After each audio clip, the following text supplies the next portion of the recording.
The chains bit into my wrists, but I barely felt them. Pain was an old companion by then. 3 weeks since the fire, 3 weeks of sleeping on jail cell stone with my daughter's cries echoing off the walls.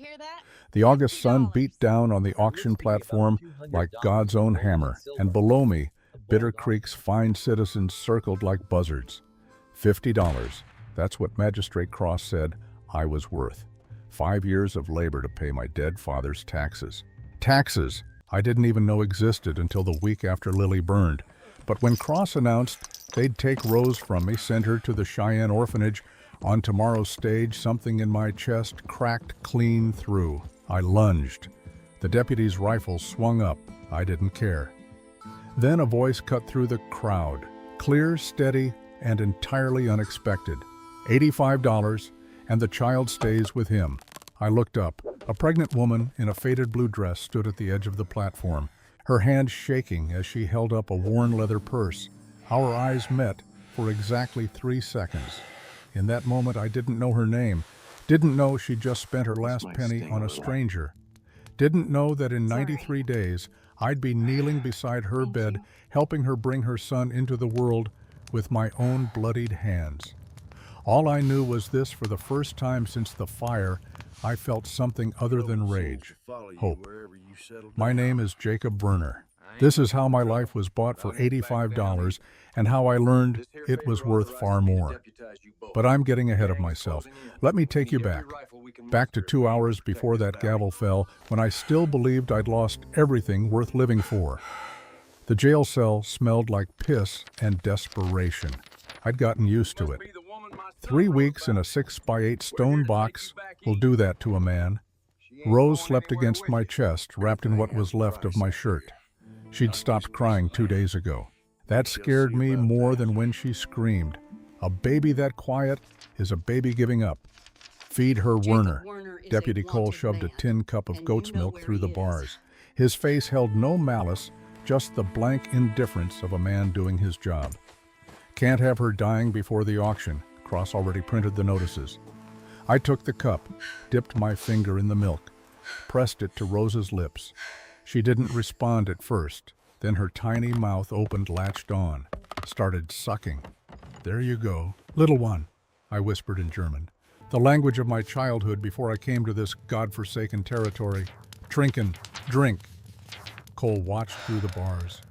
"You talk to her in that kraut tongue. It's all she's got left of her mother." I didn't look at him. Couldn't. If I looked at another human face, I might remember I was one, might remember that 3 weeks ago I had a wife, a home, a life. Lily spoke German. Cole's voice softened. He'd known Lily. Everyone in Bitter Creek knew Lily. Red hair like copper wire smile that could thaw a January frost. She'd been the school teacher before she married me. Her grandmother was from Bavaria. I stroked Rose's downy blonde hair, Lily's hair. Lily wanted Rose to know both languages, said it would make her strong. Cole was quiet for a moment. Then, "I'm sorry, Werner, about what happened, about all of it." I finally looked up. "Sorry enough to let me out. You know I can't." "Then your sorry doesn't mean much." He flinched, turned to leave, stopped. All right, I'm here. "Cross is announcing the auction at noon. You'll want to. Prepare yourself for what being sold like livestock. For them taking the baby." My hands tightened around Rose. She whimpered. I forced myself to relax. They're not taking her. Cross already made arrangements. Orphanage wagon comes tomorrow morning. "I'm sorry, Werner. I truly am." This time when he left, he didn't look back. I sat there in that cell holding my daughter, and for the first time since the fire, I prayed. Not to the God I'd stopped believing in when I heard Lily scream, but to whatever force in the universe might still give a damn about a broken German immigrant and his motherless child. I didn't expect an answer. At 11:30, they came for me. Cole and another deputy, a mean-eyed son of a bitch named Garrett, who'd never liked foreigners. Garrett grabbed my arm hard enough to bruise. "Easy," Cole said. "He's not resisting. He's a debtor and a squatter. He don't deserve easy." Squatter. That word burned. I'd filed proper claim on that land in Wind River. paid the fees, built a cabin with my own hands. But when my father died in a mine collapse last year, suddenly there were taxes. Back taxes going back 10 years, Cross said. Taxes my father never paid. I didn't believe it then. I sure as hell didn't believe it now. But believing and proving are two different things. And a man in chains doesn't get to prove much. They marched me through the jail's back door into the alley behind the magistrate's office. The sun hit like a physical blow. 3 weeks in darkness will steal your tolerance for light. I squinted, stumbled.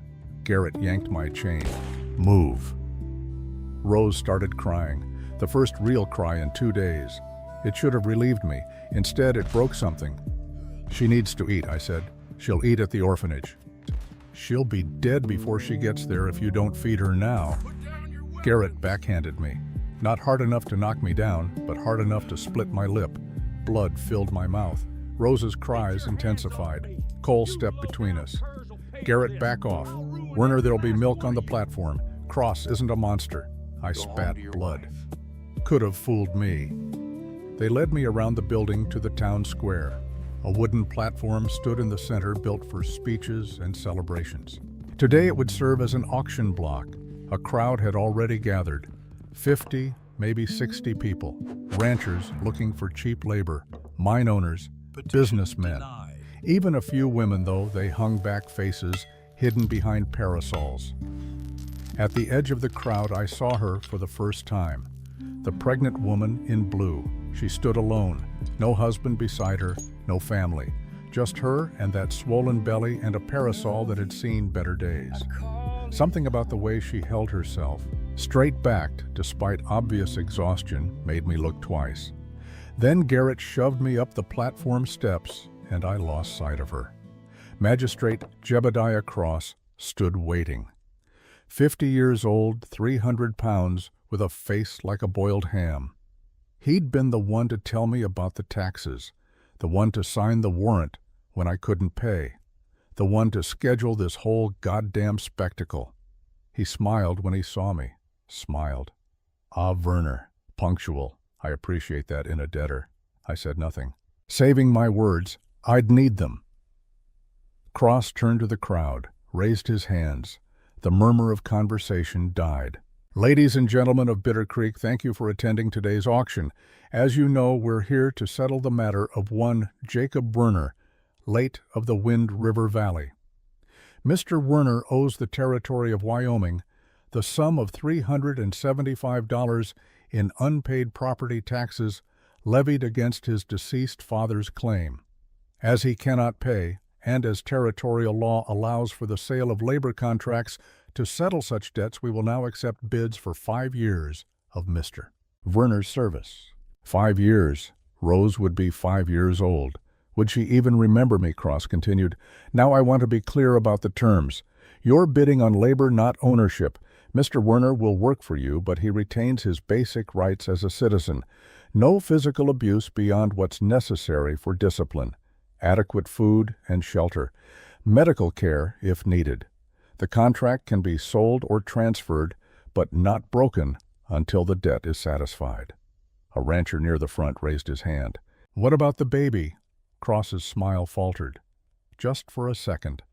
The child is a separate matter. The territory has made arrangements with the Cheyenne Municipal Orphanage. She'll be transported tomorrow morning and placed for adoption. That's when I broke. Not broke down, broke free. I lunged at Cross. Got maybe 2 steps before the chains between my wrists and ankles jerked taut. I fell hard on the platform, twisting my body at the last second, so Rose hit my chest, not the wood. She screamed. I curled around her. Garrett's boot caught me in the ribs. Once. Twice. I took it. Kept Rose covered. Enough. Cross's voice cracked across the square. Garrett, stand down. Werner, you pull that again, and I'll have you whipped. Understand? I understood plenty. Understood that this whole thing was rotten. Understood that Cross had probably forged those tax documents himself. Understood that someone wanted my land bad enough to kill Lily and take everything I had. But understanding doesn't matter when you're the one in chains. I got to my knees. Rose was still screaming, her face red, her little fists beating against my chest. I held her close, whispered in German, "Ich bin hier. I'm here. Papa's here." Cole helped me to my feet. His eyes held something that might have been pity. I didn't want his pity. I wanted my wife back, my home, my life. Cross cleared his throat. "As I was saying, the child goes to Cheyenne. Now let's begin the bidding. Do I hear $20? 20. A mine owner I didn't recognize, dressed too well to work his own claim. 25. A rancher from south of town, missing 3 fingers on his left hand. 30. The bids came faster. Rose's screams faded to whimpers. She was exhausting herself, giving up again. I bounced her, gently hummed an old German lullaby my mother used to sing. "Sleep, little Rose. The stars watch over you. Though the night is dark, morning always comes." $40. Cross called. "Do I hear 45? Silence." The bidding was slowing. $40 for 5 years of a broken man's labor. Less than $8 a year. Less than 70 cents a month. That's what I was worth. 40 going once, Cross said. 40 going 50. A new voice, cold, sharp. I looked up.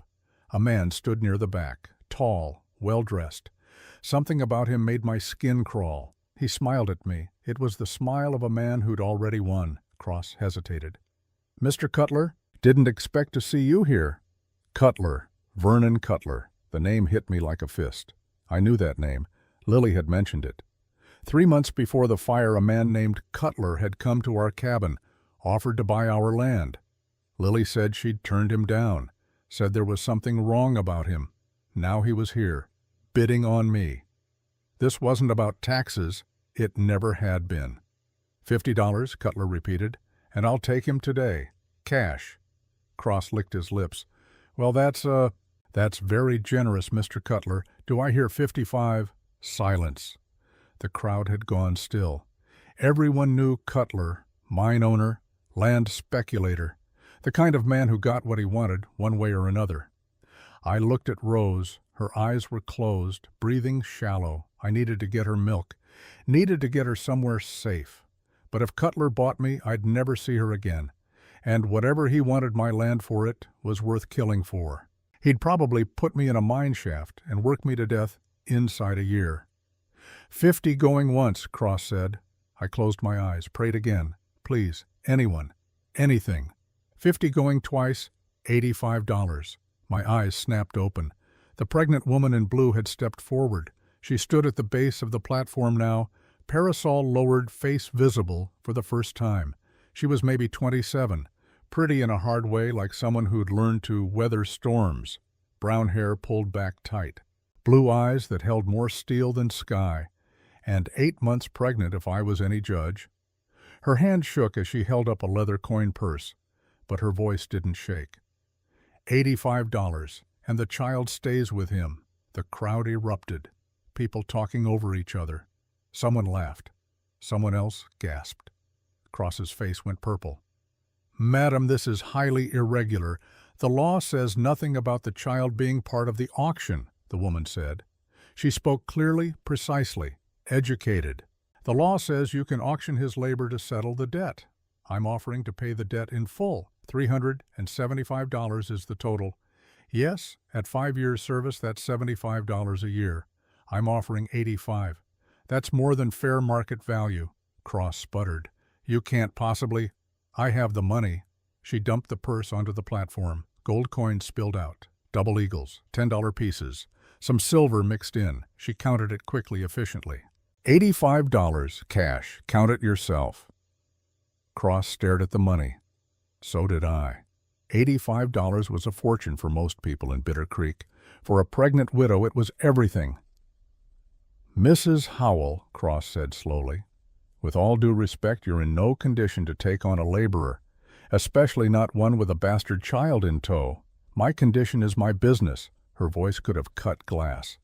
And the child is not a bastard. She's an infant who just lost her mother. Or does Christian charity not apply in Bitter Creek anymore? Someone in the crowd muttered approval. Cross heard it. His face got darker. You don't have a homestead to support. I have 160 acres, 12 head of cattle, and a cabin that needs repairs. I can't do myself. I'm a widow, Magistrate Cross. My husband died 2 months ago. I'm alone. I'm pregnant. And I'm offering to pay this man's debt in full and give him honest work. Unless you'd prefer I starve come winter. She'd backed him into a corner. Cross knew it. If he refused her bid, he'd look like the tyrant he was, and the crowd was watching. But Cutler was watching too. 90, Cutler said. The woman didn't hesitate. 100, gasps from the crowd. That was madness. No one paid that much for a labor contract. Cutler's eyes narrowed. 110, 125. Madam, you're being ridiculous, and you're trying to steal a man's freedom for pocket change, mister. Cutler. She turned to face him. I know who you are. I know what you do. And I know this man's land in Wind River borders your mining claims. So let's not pretend this is about labor. The crowd went dead silent. Cutler's face lost all pretense of civility. Careful, Mrs. Howell. Accusations like that can be dangerous. Is that a threat? It's friendly advice, she smiled. It was the coldest smile I'd ever seen. Then here's mine. I bid $125 in cash. Right now, either match it or walk away. Cutler stared at her. The moment stretched. Finally, he shook his head. The woman's clearly unhinged. Pregnancy does that sometimes. He tipped his hat. Enjoy your purchase, Mrs. Howell. I hope he's worth bankrupting yourself. He left. The crowd parted for him like water. Cross looked at the money on the platform, looked at me, looked at the woman. He didn't like this, but he couldn't refuse, not with half the town watching. Sold. He brought the gavel down. To Mrs. Margaret Howell, $125 for the labor contract of Jacob Werner and custody of his infant daughter. May God have mercy on your foolish soul. The crowd began to disperse. Some people congratulated the woman. Mrs. Howell, most just stared. I stared too. She'd just spent what had to be every penny she had. On a stranger. On me. Why Cole unlocked my chains? My wrists were raw underneath, bleeding in places.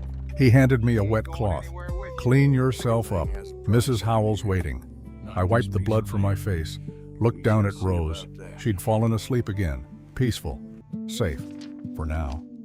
I climbed down from the platform. Mrs. Howell stood beside a wagon. 2 horses, both old but sturdy. The wagon itself was rickety, but it would hold. She didn't look at me, just climbed up onto the driver's bench, moving carefully around her pregnant belly. Get in the back, she said. There's a blanket and milk for the baby. I did as she said, found the blanket, the tin of goat's milk, fed Rose. She drank hungrily this time. I almost cried watching her. Mrs. Howell took the reins. The wagon lurched forward. We rode in silence through town. People watched from windows, from storefronts. The German immigrant and the pregnant widow. Hell of a pair. Only when we'd cleared the town limits did I speak. Why? She didn't turn around. Why what, Mr. Werner? Why did you buy me? You don't know me. Don't owe me. That money. That had to be everything you had. Silence. Just the clatter of wagon wheels on hard-packed dirt. Finally, because I know what it's like to lose everything. That's not a reason. That's an excuse. Now she did turn. Her blue eyes met mine, and I saw it. The same brokenness I carried. The same barely healed wounds. Thomas's parents want to take my baby, she said. His father, his mother, they think I'm too weak to raise a child alone. They've already talked to a judge. If I can't prove I can manage the homestead, they'll take him the day he's born. Understanding hit like a hammer. So you needed a man. I needed help, and you needed freedom. This is a transaction, Mr. Werner. Nothing more. You work my land. I keep your daughter safe. And when my baby's born and my in-laws see I can manage, you're free to go. How long?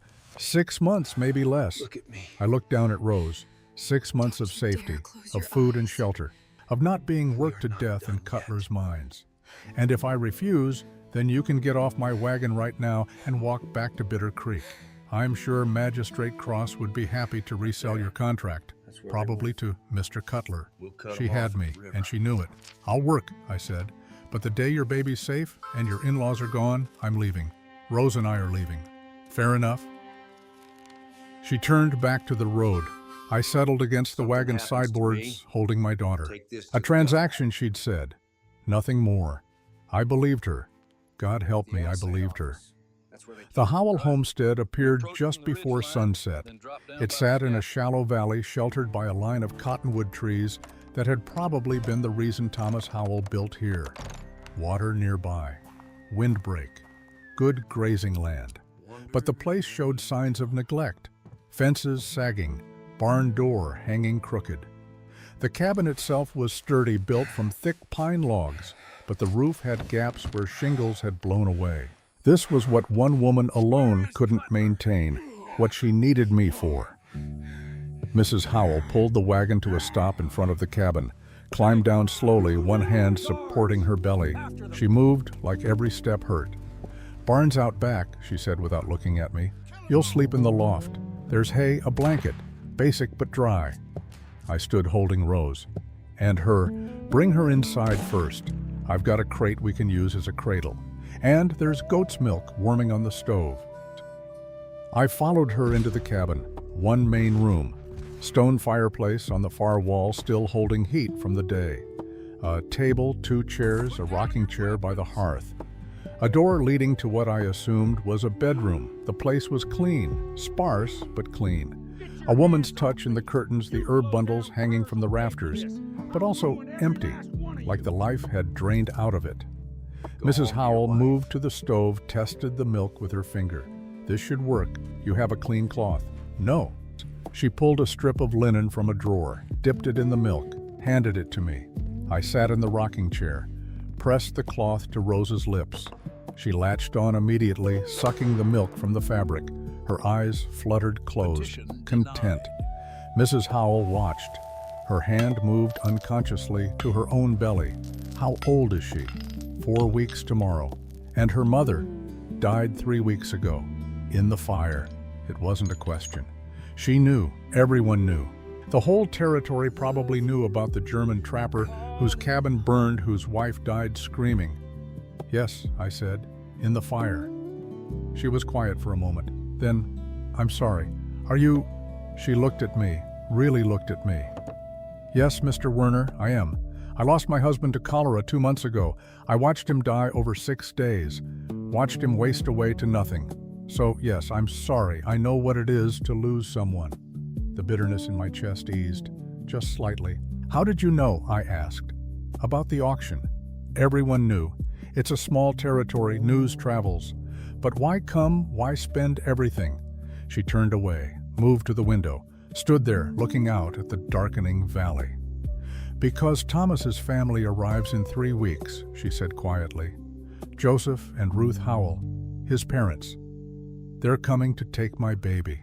"You said that already." "I didn't say they're rich, didn't say Joseph owns half the ranches between here and Cheyenne. Didn't say they never approved of Thomas marrying a poor farmer's daughter from Vermont. Or that when Thomas died they blamed me." I waited. She wasn't done. "They sent a letter last month. Said a woman alone can't raise a male child. Said I don't have the means or the strength. Said they'd petition the court for guardianship." Her voice cracked, just slightly. "Thomas wanted this baby so badly. He died before he knew I was carrying him. And now his parents want to take away the only piece of him I have left." Rose had stopped drinking, fallen asleep. I held her against my chest, felt her tiny heartbeat. "So you bought me to prove you're not alone," I said. "I bought you because I can't chop enough firewood to last the winter. Can't fix the roof before the snow comes. Can't hunt enough meat to preserve. Can't do any of the 100 things Thomas did." She turned back to me, tears on her face now, but her voice was steady. "I'm not some saint, Mr. Werner. I'm a desperate woman trying to keep my child, and you're a desperate man trying to keep yours. This is survival, nothing more." She was right. I knew she was right, but something about the honesty of it, the raw admission, made me respect her. "I'll work," I said. "I'll chop your wood and fix your roof and hunt your meat. I'll make your in-laws think you've got a whole damn crew helping you. And when they're gone and your baby's safe, I'll take Rose and we'll leave. You'll never see us again." "Fair enough." She moved to a wooden crate in the corner, lined it with a folded quilt. "Put her here. She'll be safe." I stood, laid Rose in the makeshift cradle. She didn't wake, just curled on her side thumb, finding her mouth. Mrs. Howell watched. Something soft crossed her face. Then it was gone. "The barn," she said, "before it gets full dark." I went. The loft was exactly what she'd promised. Hay, a wool blanket, a lantern with about an inch of oil left. I could see my breath in the air. September nights in Wyoming got cold fast. I lay down in the hay, stared at the rafters. For the first time in 3 weeks, I wasn't in a cell, wasn't in chains. Rose was safe, fed, sleeping. I should have felt relief. Instead, I felt nothing but the same cold emptiness that had lived in my chest since the fire. Lily's face swam up in the darkness, not the way she'd looked burning. I'd trained myself not to remember that, but the way she'd looked the morning of the fire, smiling, humming while she made breakfast, happy. We'd been married 3 years, met when she came to Wind River to start a school. I'd been trapping up in the mountains, came down to sell furs, saw her trying to fix a broken wagon wheel outside the general store, stopped to help. She spoke to me in German, said her grandmother was from Bavaria, asked if I knew Munich. I fell in love right there, right then, before I even knew her name. We married 6 months later, built the cabin together. She got pregnant. We were happy. Then Cutler came, offered money for the land. Lily said no. 3 months later, our cabin burned.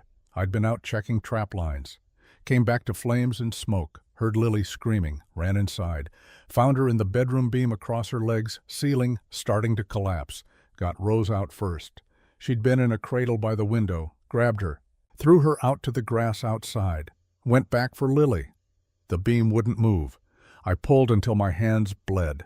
Lily stopped screaming, stopped moving. The roof came down. I barely made it out. That's what I told the sheriff, what I told everyone. The truth. But there was another truth underneath, one I didn't tell anyone. When I'd grabbed Rose, I'd had maybe 10 seconds before the roof collapsed. 10 seconds to get the beam off Lily or get us both out. I chose Rose. I chose my daughter over my wife. And Lily knew. In those last seconds when our eyes met, she knew. She didn't blame me. That was the worst part. She just nodded, mouthed the words, "Take care of her." Then the roof fell, and I never saw her alive again. I lay there in the hay, those words echoing in my head. Take care of her. I was trying Lily. God, I was trying. Morning came too early. I woke to the sound of an axe biting wood. I climbed down from the loft, found Mrs. Howell in the yard, swinging a splitting maul at a log. She'd gotten it maybe a quarter of the way through before the weight of her belly threw off her balance. She stumbled, caught herself on the chopping block. "Let me." I took the maul from her hands. She didn't argue, just stepped back, breathing hard. I reset the log, swung. The maul split it clean through. I set up another, split it. Another. Mrs. Howell watched for a minute, then went back inside. I kept swinging. By noon, I'd split enough wood to fill half the shed. My hands were bleeding again, the old burns from the fire cracking open. I didn't care. Pain was something to focus on, something that wasn't memory. Mrs. Howell appeared with a bucket of water and a cloth, set them on the ground beside me without a word, went back inside. I cleaned my hands, wrapped them in strips torn from my undershirt, kept working. That became the pattern. She didn't talk, I didn't talk. We moved around each other like planets in separate orbits. She'd cook. I'd eat on the porch, not at the table. She'd tend Rose when I was working. I'd sleep in the barn. 3 days passed like that. On the 4th day, she broke the silence. "You don't have to sleep in the barn, Mr. Werner." I was fixing the corral fence. She'd brought me lunch. Bread, cheese, water.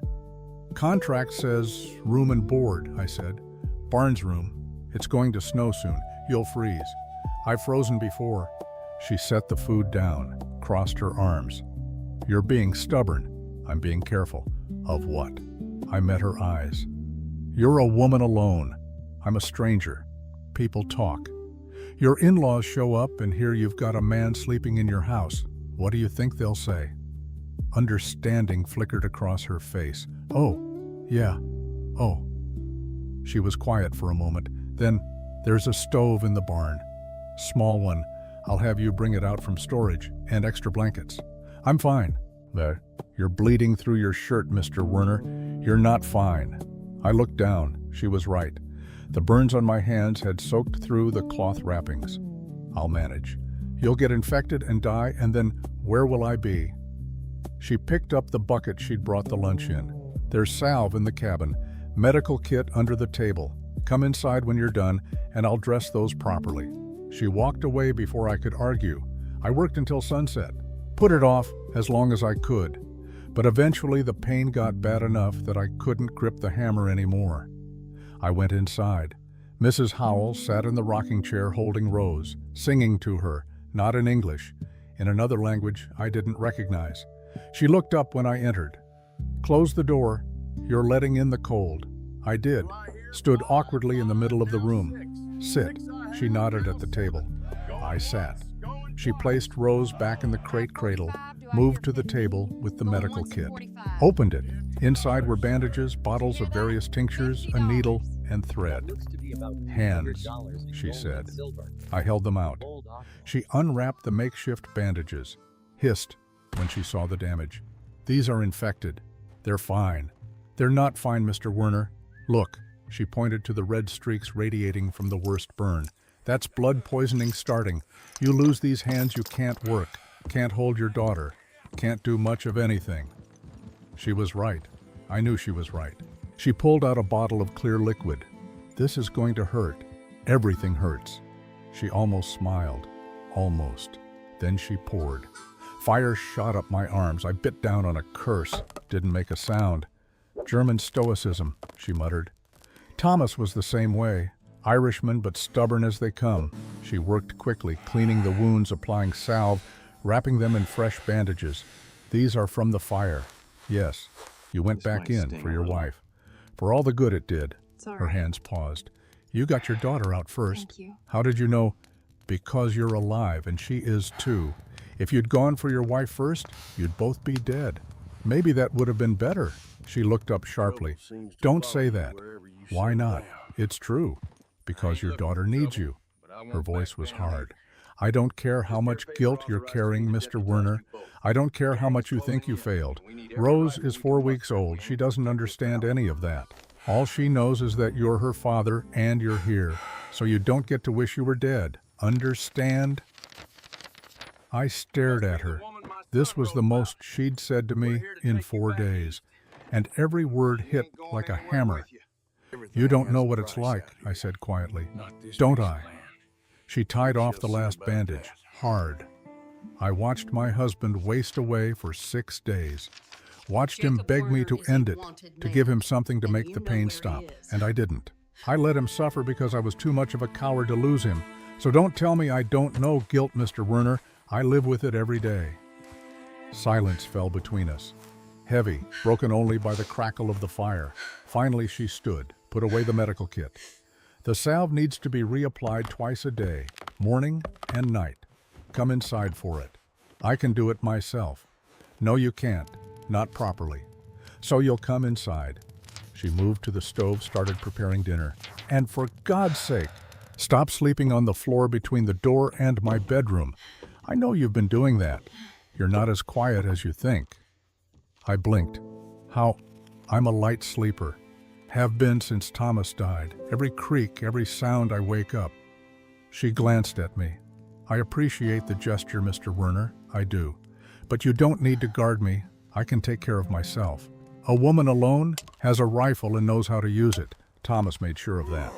She pulled out a cast iron pan. Now, do you want to eat at the table like a civilized person, or should I leave your portion on the porch? Despite everything, I almost smiled. Table's fine.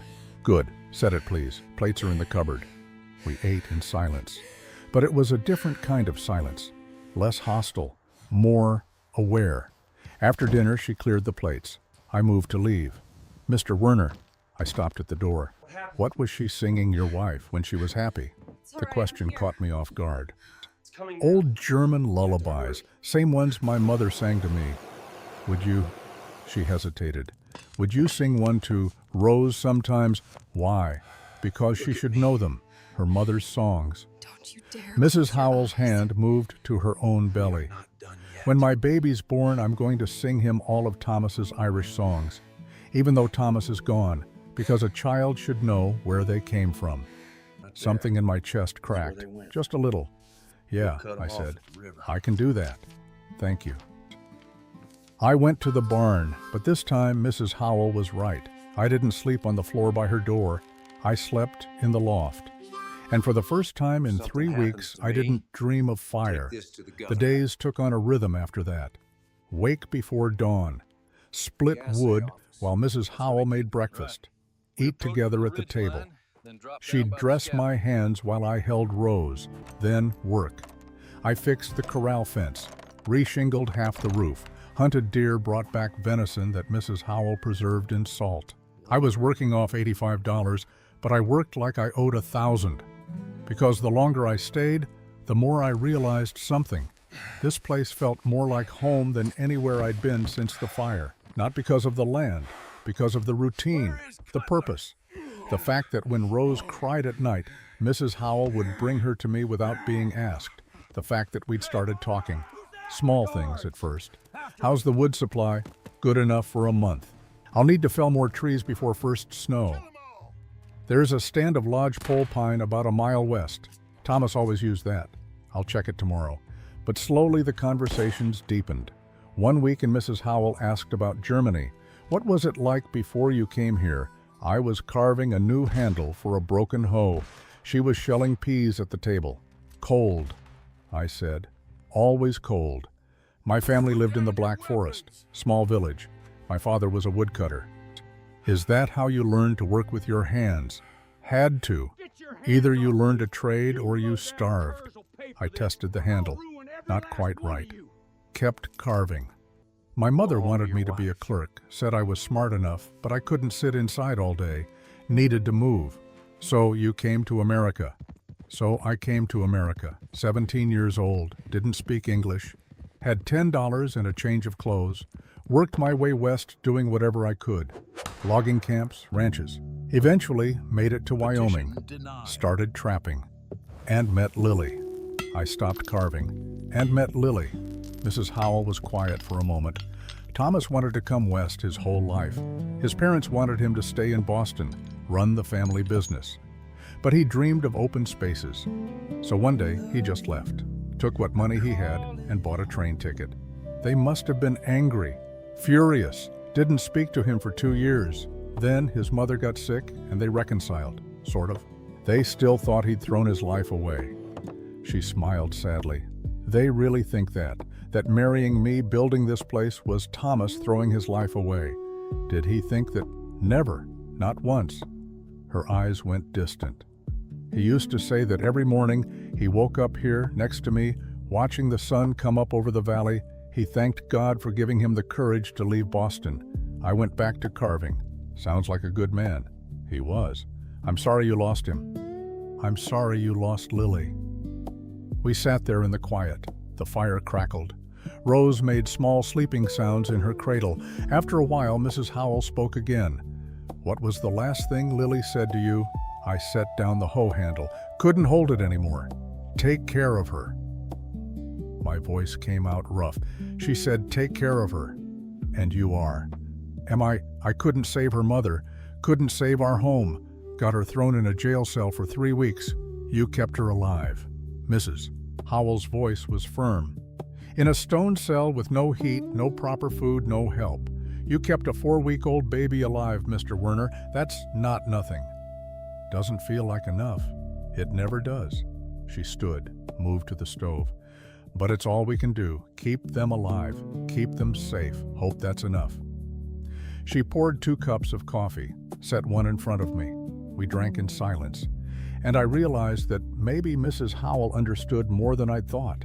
Maybe we were both just 2 broken people trying to keep the pieces together long enough to survive.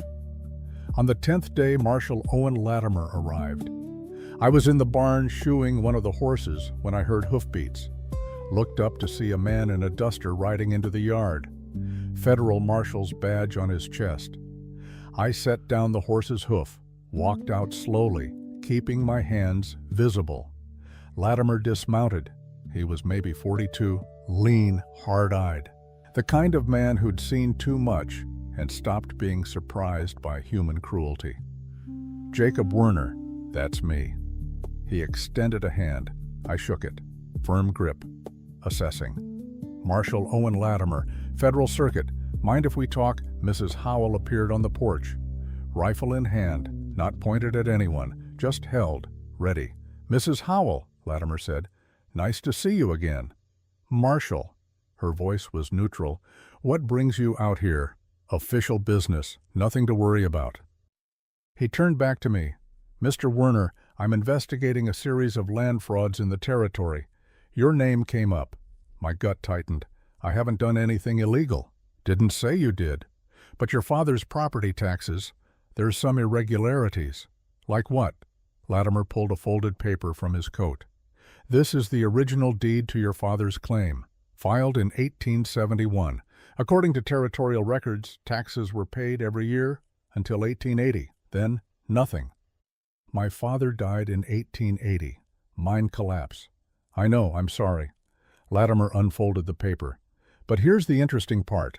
The tax lien that Magistrate Cross used to auction you off, it was filed in June of this year, 2 months after a man named Vernon Cutler submitted a mining claim that borders your property. The name hit like a fist. Cutler. You know him. He came to my cabin 3 months before the fire, wanted to buy my land. My wife refused. Latimer's eyes sharpened. And 3 months later, your cabin burned. You think Cutler? I think Cutler has a pattern. In the last 2 years, 5 homesteaders in the Wind River Valley have lost their claims. 2 to fires, 1 to a mysterious hunting accident, 2 to tax liens that appeared out of nowhere. He refolded the paper, and all 5 properties border Cutler's mining operation.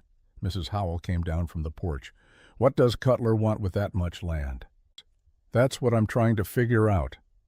Latimer pulled out another document. This one looked official, stamped.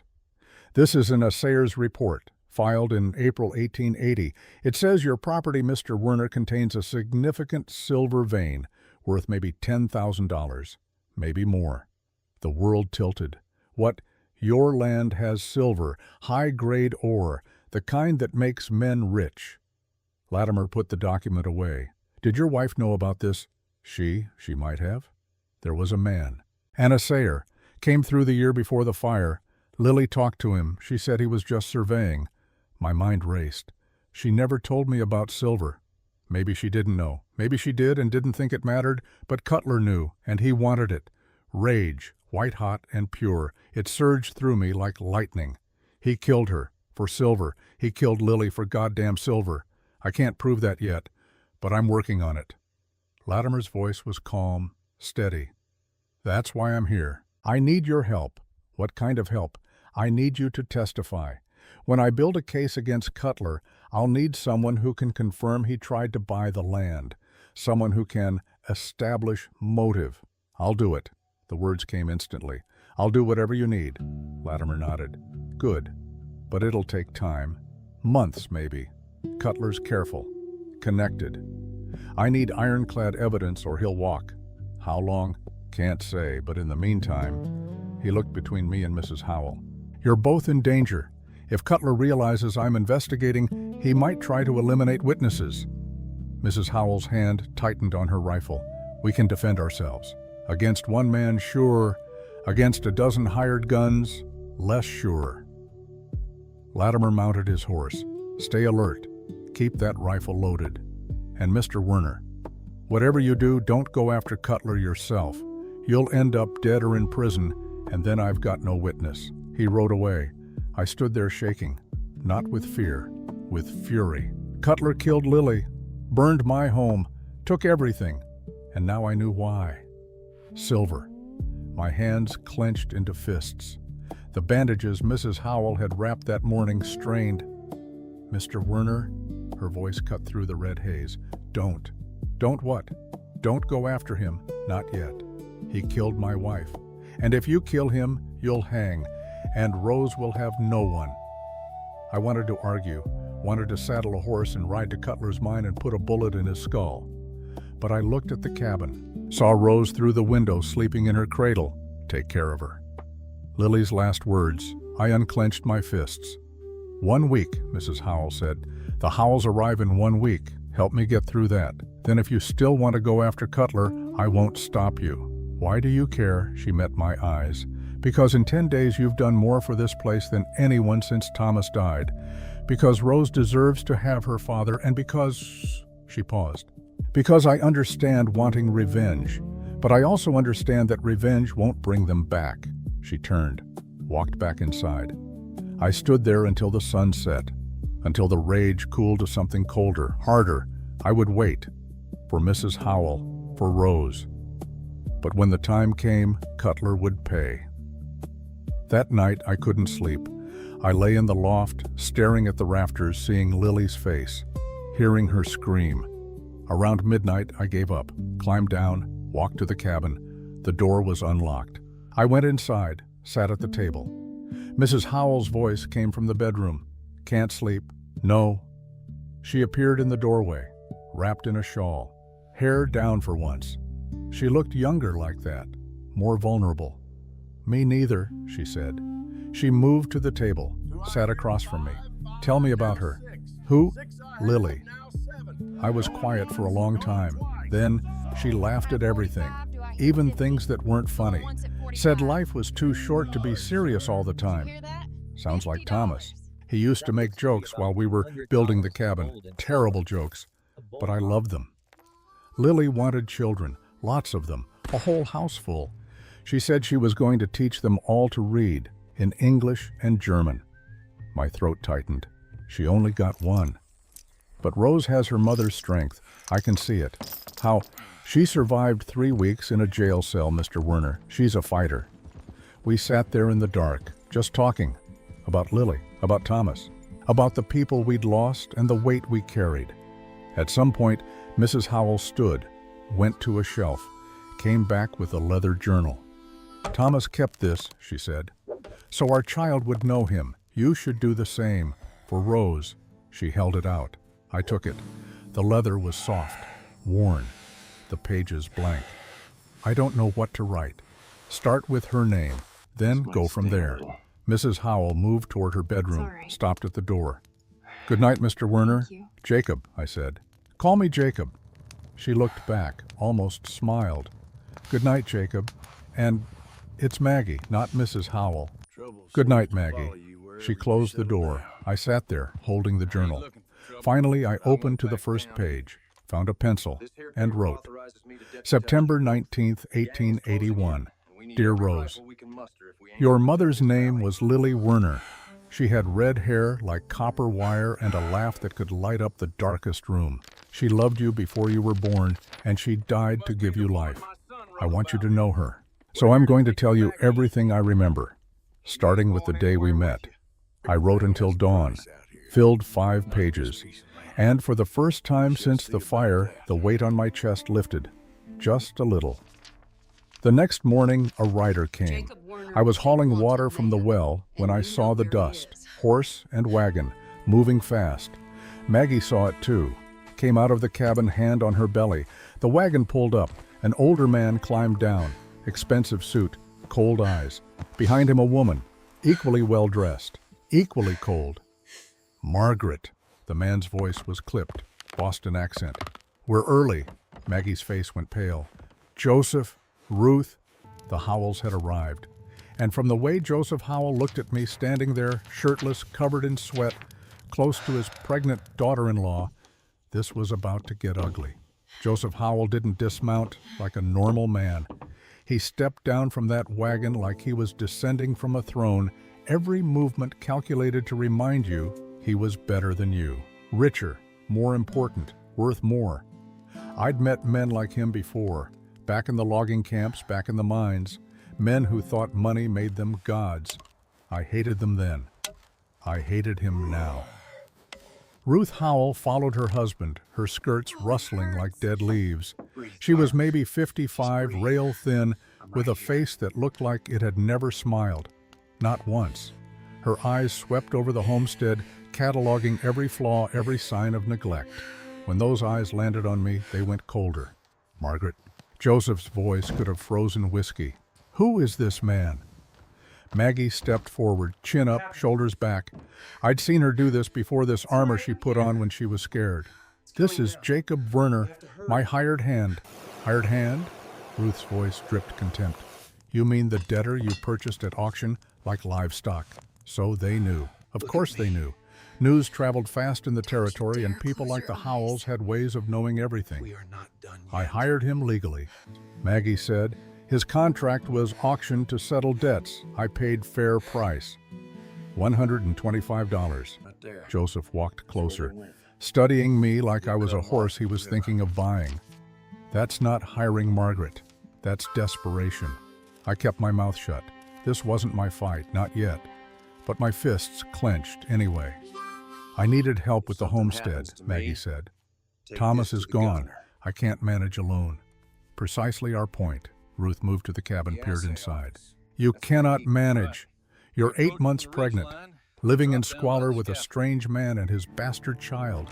This is exactly what we warned you about. Rose isn't a bastard, I said. The words came out before I could stop them. Her parents were married. She's legitimate. Ruth turned, looked at me like I was something she'd scraped off her shoe. I wasn't speaking to you. You were speaking about my daughter. That makes it my business. Jacob, Maggie's voice held a warning. It's fine, but it wasn't fine. Nothing about this was fine. Joseph circled me. German, aren't you? I can hear it in your accent. Born in the Black Forest. Came here when I was 17. And your wife, the one who died in the fire? The question hit like a punch. What about her? Was she German too, or did you marry some local girl who didn't know better? Heat flooded my face. My wife was educated. She spoke 4 languages. She was a teacher. Was being the operative word. Joseph's smile was cruel. Now she's dead, and you're here working for my son's widow. How convenient. It's a job, nothing more. Is it? Ruth had moved back to the wagon. Now she pulled out a leather folder. We've made inquiries, Mr. Werner, about you, about your situation. The cabin that burned, it wasn't an accident, was it? My jaw clenched. No. And you believe a man named Vernon Cutler was responsible, a wealthy mine owner who wanted your land. I know he was responsible. Can you prove it? Silence. Because I couldn't. Not yet. Ruth smiled. It was the most frightening thing I'd seen in weeks. So you're a man with enemies, powerful enemies, and you've brought those enemies here to my son's home, endangering my daughter-in-law and my unborn grandchild. That's not, isn't it? Joseph cut me off. Cutler's mine is less than 20 miles from here. If he wanted you dead before, what makes you think he stopped? What makes you think he won't burn this place next? The words hit home because they were true. I'd been so focused on keeping Rose safe, on working off the contract, that I hadn't thought about the danger I might be bringing to Maggie's door.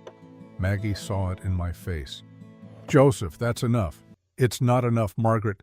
Look at this place. He gestured at the sagging fences, the patched roof. You're barely surviving. You have no income, no support. And now you've taken in a fugitive. He's not a fugitive. He's a man with a price on his head. Cutler posted a reward, $500 for information on Jacob Werner's whereabouts.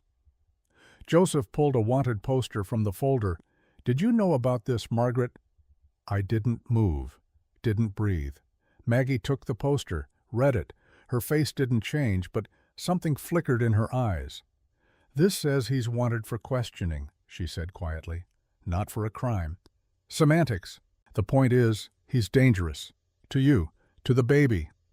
Joseph moved closer to Maggie. His voice softened, became almost gentle. Margaret, we're not your enemies. We're trying to help. Thomas was our son. We loved him, and we love you. But you're making choices that will hurt you and the child. I'm making choices to survive. You're making choices out of pride. Ruth joined her husband. Pride and stubbornness.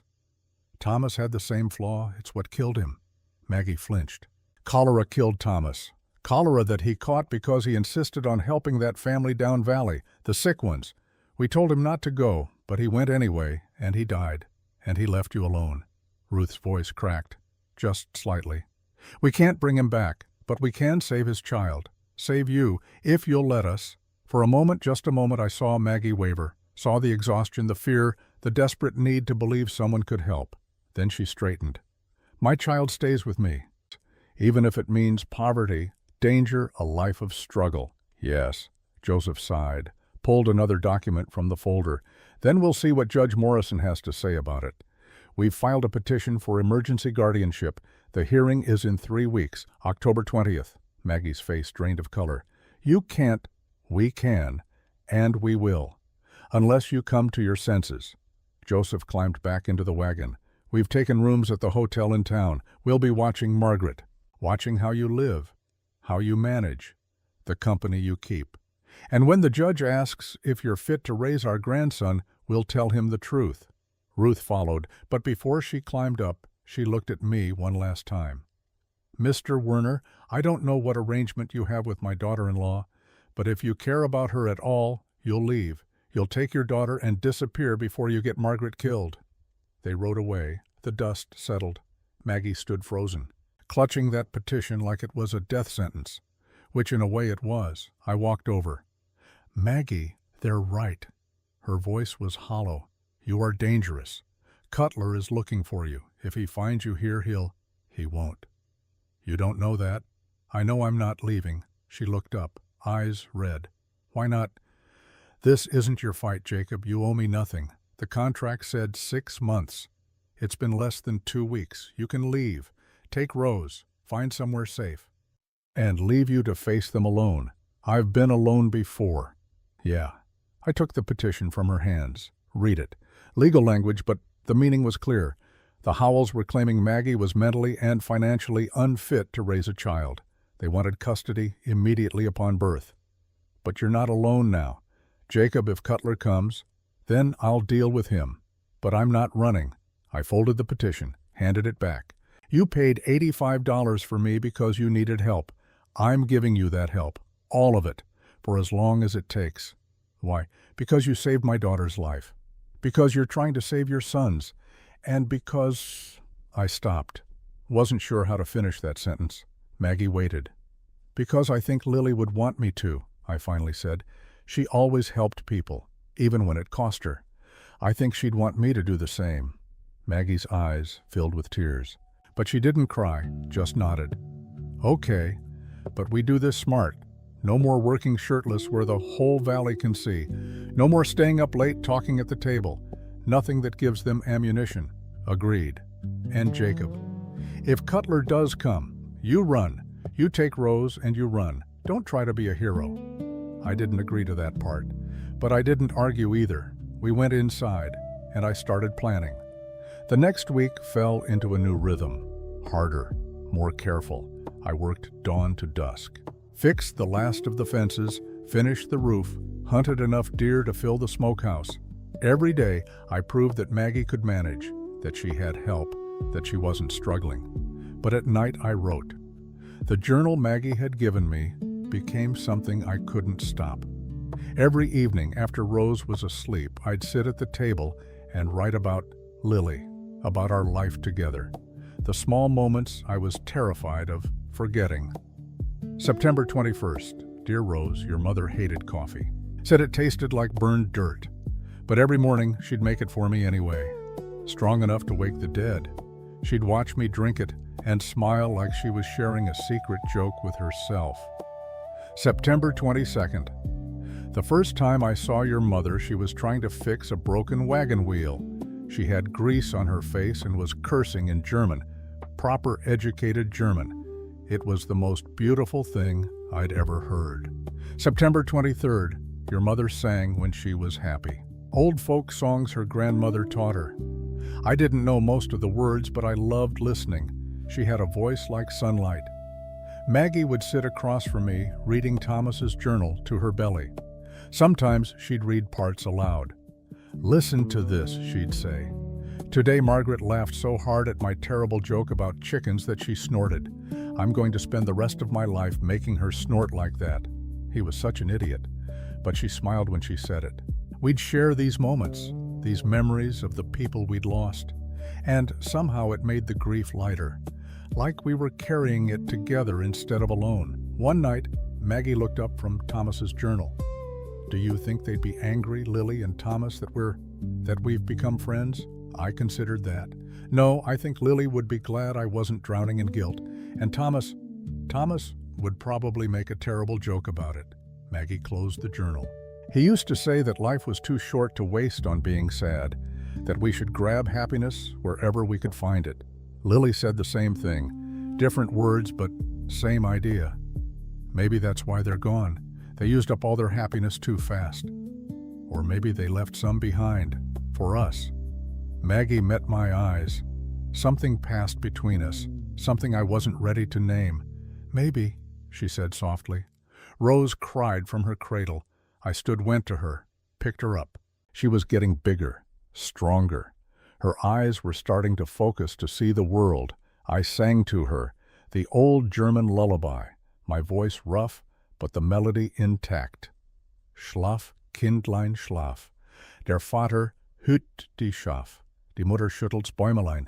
Da fällt herab ein Träumelein. Schlaf, Kindlein, schlaf. Maggie listened. What does it mean? Sleep, little child, sleep. The father watches the sheep. The mother shakes the little tree, and down falls a little dream. Sleep, little child, sleep. It's beautiful. Lily used to sing it to her when she was still pregnant. She'd put her hand on her belly and sing. The memory hurt. But it was a good hurt, a necessary one. I think Rose remembers somehow. She always calms down when she hears it. Maggie stood, walked over, looked down at Rose in my arms. She has your eyes, she said, but I bet she'll have her mother's smile. I hope so. Lily had a smile that could make you forget every bad thing that ever happened. Thomas, too. Maggie's hand moved to her own belly.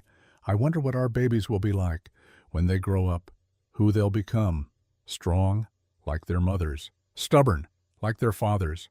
We stood there close enough that I could smell the lavender soap Maggie used, close enough that I could see the flecks of gold in her blue eyes. Too close. I stepped back, handed Rose to Maggie. Your turn. I need to check on the horses. I left before she could respond. Outside. The October night was cold. Stars scattered across the sky like thrown dice. I leaned against the barn, breathing hard. This was dangerous. Not Cutler dangerous. Something else. I was starting to care about Maggie Howell. Not as an employer. Not as the woman who'd saved Rose. As a woman. And that was a problem I didn't know how to solve. Marshal Latimer came back on September 25th.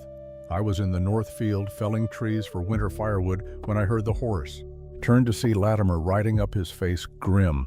Werner, we need to talk. I set down the axe. What happened? Cutler knows you're here. Ice flooded my veins. How? Someone in town talked. Probably for the reward money.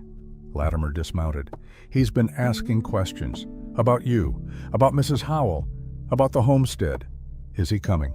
Not yet, but he will. Latimer pulled out a folded paper. This is a court order. Cutler's lawyers filed it yesterday. They're claiming you violated the terms of your labor contract by leaving Bitter Creek without Magistrate Cross's permission. They want you arrested and returned. That's bullshit. Maggie bought the contract legally. I know, and any honest judge would throw it out. But Cross is in Cutler's pocket, and if they get you in front of him, he'll rule against you, send you back to Bitter Creek, back to Cutler. I stared at the paper. So what do? Stay here. Don't go to town. Don't give them an excuse to grab you. Latimer folded the paper back up. I'm working on getting Cross removed. Federal corruption charges, but it takes time. How much time? Weeks? Maybe a month. The Howells hearing is in 3 weeks. I know. Latimer's jaw tightened.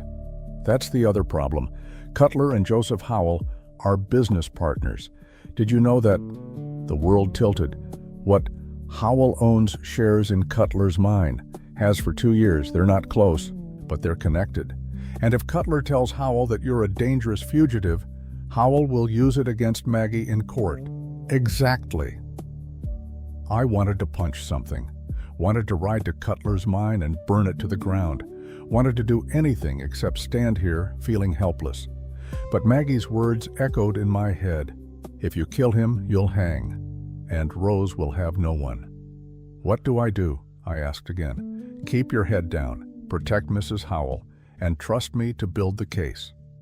Latimer mounted his horse. One more thing. My brother Daniel, the one who died because of Cutler, yeah, he left a widow, Emily. She's been helping me investigate. Going through Daniel's papers, she found something. He pulled out a small leather notebook. Daniel kept records, every land deal Cutler made, every bribe, every threat. It's all here. Will it hold up in court? If I can corroborate it? That's what I'm doing. Tracking down witnesses, building evidence. He handed me the notebook. But if something happens to me, if Cutler gets to me first, I need you to take this to the territorial governor. Understand? I took the notebook. It felt like holding dynamite. Why give it to me? Because you're the only person I trust who Cutler hasn't bought or killed yet. Latimer turned his horse. And because I know what it's like to lose someone you love to that bastard, I won't let him take anyone else. He rode away. I stood there holding the notebook. Inside were names, dates, amounts of money changing hands, witnesses who'd disappeared, homesteaders who'd died in suspicious accidents. This was enough to hang Cutler, if I could get it to someone who cared. But it was also enough to get me killed. I buried it. Deep in the woods under a distinctive rock formation I'd remember. Mark the spot in my mind. Then I went back to work. October came in cold. The first frost hit on the 3rd. I woke to find the grass white, the air sharp enough to cut. Winter was coming. I doubled my efforts, hunted more game, split more wood, made sure the cabin was sealed tight against the coming cold. Maggie's belly grew. She moved slower now, every step deliberate, but she didn't complain, just kept working, cooking, preserving, preparing for a baby that might be taken from her. On October 7th, she asked me to help her with something. I need to rearrange the bedroom, she said. Move the bed, make room for the cradle. I can do that. I know, but I want to help. It's my room. We moved the bed together. It was awkward, Maggie trying to lift her end while 8 months pregnant. But she was stubborn. While we worked, I noticed a trunk in the corner, locked. Thomas's things, Maggie said, following my gaze. I haven't opened it since he died. Do you want to? She was quiet for a long time, then, yes, but not alone. We sat on the floor. Maggie unlocked the trunk with a key she wore around her neck. Inside were clothes, books, a pocket watch, letters, and a photograph. Maggie picked it up. It showed a young man, maybe 25, dark hair, kind eyes, smiling. This is Thomas, she said, on our wedding day. I looked at the photograph, at the man Maggie had loved, lost. He looks happy. He was. We both were. She traced the edge of the photograph. Sometimes I can't remember his voice anymore. Isn't that terrible? I can see his face, but I can't hear him. I'm starting to forget things about Lily, too, small things. The exact shade of her hair, the way she tilted her head when she was thinking. That's why you write in the journal. That's why you read Thomas's journal to the baby. We sat there in silence, two people trying desperately not to forget. Maggie put the photograph back, started to close the trunk, then stopped. Jacob, can I ask you something? Yeah. Do you think we're betraying them, Lily and Thomas, by moving forward? I thought about that, really thought. No, I said finally. I think they'd want us to live, to be happy, even if it hurts. Does it hurt? Every day, but less than it did. Maggie nodded, closed the trunk, locked it. We stood, finished rearranging the room, made space for a cradle that might hold a baby for only a few days before he was taken away. But we made the space anyway, because hope was all we had left. On October 10th, the first snow fell, not much, just a dusting, but enough to remind us that time was running out. The hearing was 10 days away. I worked like a madman, making sure everything was perfect, the fences straight, the roof solid, the woodpile high. Every visible sign that Maggie was managing, that she had help. But I knew it wouldn't be enough. Joseph and Ruth Howell didn't care about fences. They cared about control, about taking their son's child because they believed It was theirs by right. On the night of October 13th, Maggie went into early labor pains. False labor, it turned out. Braxton Hicks contractions, but they scared us both. I found her doubled over in the kitchen, gripping the table. "Maggie, it's not time yet," she gasped. "Just false pains. The doctor said they'd come." I got her to the rocking chair, made her breathe. The contractions passed after 20 minutes. But the fear didn't. "What if the baby comes before the hearing?" Maggie whispered. "What if I have him early and the Howells just take him from me? Then we won't let them. Jacob, I can't have a baby alone. You're not alone. I'm here." She looked at me, really looked. "You've never delivered a baby?" "I watched Rose being born. I know the basics." "Basics aren't enough." "Then we'll figure it out." I took her hand. "Maggie, I swear to you, I will not let them take this baby. Even if I have to deliver him myself, even if I have to stand between you and the Howells with a gun, they will not take him." Tears ran down her face. "Why are you doing this? You don't owe me this much." "Yes, I do. You gave me back my life. Let me help you keep yours." She squeezed my hand, hard. "Promise me, if something goes wrong, if I die in childbirth, you'll keep him safe. You'll fight for him." "Nothing's going to go wrong. Promise me anyway." "I promise." She leaned her head against my shoulder. We sat like that until dawn, until the contractions stopped and the fear faded to a dull ache. But we both knew the truth. The real battle was just beginning. October 14th, 6 days before the hearing. I was in the barn repairing a broken harness when I heard Maggie scream, not a false labor scream, a real one. I dropped the leather, ran to the cabin. Maggie stood in the kitchen water pooling at her feet, her face white, her hands shaking. My water broke. The world slowed down. I forced myself to breathe, to think. I'd spent the last month preparing for this moment, reading every medical text Maggie had, Frontier Medicine, The Midwife's Companion, even Thomas's old anatomy books. I wasn't a doctor, wasn't trained, but out here, 20 miles from the nearest physician, knowledge from books was better than nothing. I prayed it would be enough. "It's early," she breathed. "Just barely 9 months. I thought I had another week." Another contraction hit. She doubled over. "Jacob, I'm scared." I forced myself to stay calm. "Okay, we can do this. Let's get you to bed." I helped her to the bedroom. She gripped my arm so hard I'd have bruises later. "How far apart are the contractions?" "I don't know. 10 minutes less." Not good. First babies usually took hours. But Maggie's body had been preparing for days. All those false contractions. Her labor could be fast. I got her settled on the bed. Started gathering supplies, clean linens, boiled water, sharp knife, thread. Rose started crying from her cradle. The timing couldn't be worse. "I'll get her," Maggie said, trying to stand. "No, stay there. I'll handle it." I picked up Rose, fed her quickly with a milk-soaked cloth, put her back down. She cried harder. "Bring her here," Maggie said through gritted teeth. "I want her close." I moved Rose's cradle to the bedroom. She calmed down, watching us with those serious gray eyes. Another contraction. Maggie screamed. Arched off the bed, I grabbed her hand. "Breathe. Long breaths. In through your nose, out through your mouth." She did. The contraction passed. "How do you know this?" she gasped. "Books." And I watched Lily's labor with Rose. Paid attention. That was one baby. This is another contraction, harder. Oh, God. I could tell from the intensity of her contractions that she was progressing rapidly, much faster than a typical first birth. This baby was coming, ready or not. Hour 1. Contractions, 5 minutes apart. Maggie handling them, breathing through, gripping the headboard. I boiled more water, sterilized the knife, said a prayer I didn't believe in. "God, if you're there, if you give a damn, don't let her die. Don't let this baby die. I'll do anything. I'll be anything. Just don't take them." Hour 2. Contractions 3 minutes apart. Maggie screaming now, past the point of breathing through them. "I can't do this," she sobbed. "Jacob, I can't." "Yes, you can. You're the strongest person I know." "I'm not strong. I'm terrified. Being terrified and doing it anyway. That's what strength is." Another contraction.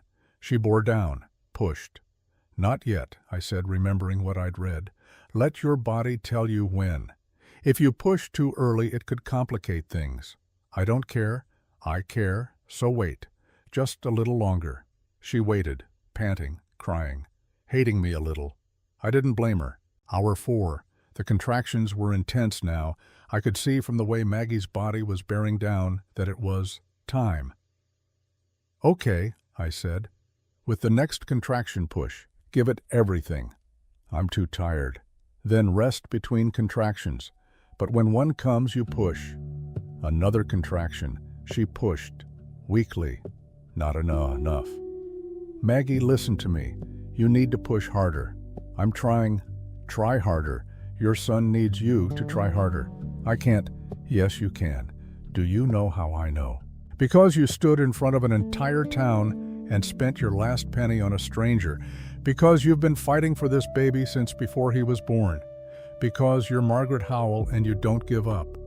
She looked at me, eyes red, furious. I hate you right now. I know. Push anyway. She did. Hour 6. I could see the baby's head, just barely, crowning. He's coming, Maggie. One more push, one more big one. I don't have one more. Find it, she screamed. A sound that came from somewhere primal and raw, pushed with everything she had left. The baby's head emerged, then shoulders. I caught him as he slid into my hands, slippery, tiny, not breathing. Terror seized me. No. Breathe, kid, breathe. I cleared his mouth with my finger, rubbed his chest. Nothing. Maggie's voice weak. Jacob, is he? I remembered something from one of the books. Turned the baby upside down, smacked his back once, twice, a cough, a gasp, then a cry. The most beautiful sound I'd ever heard. He's breathing, I choked out. Maggie, he's breathing. I cut the cord with the sterilized knife, tied it off with boiled thread, hands shaking.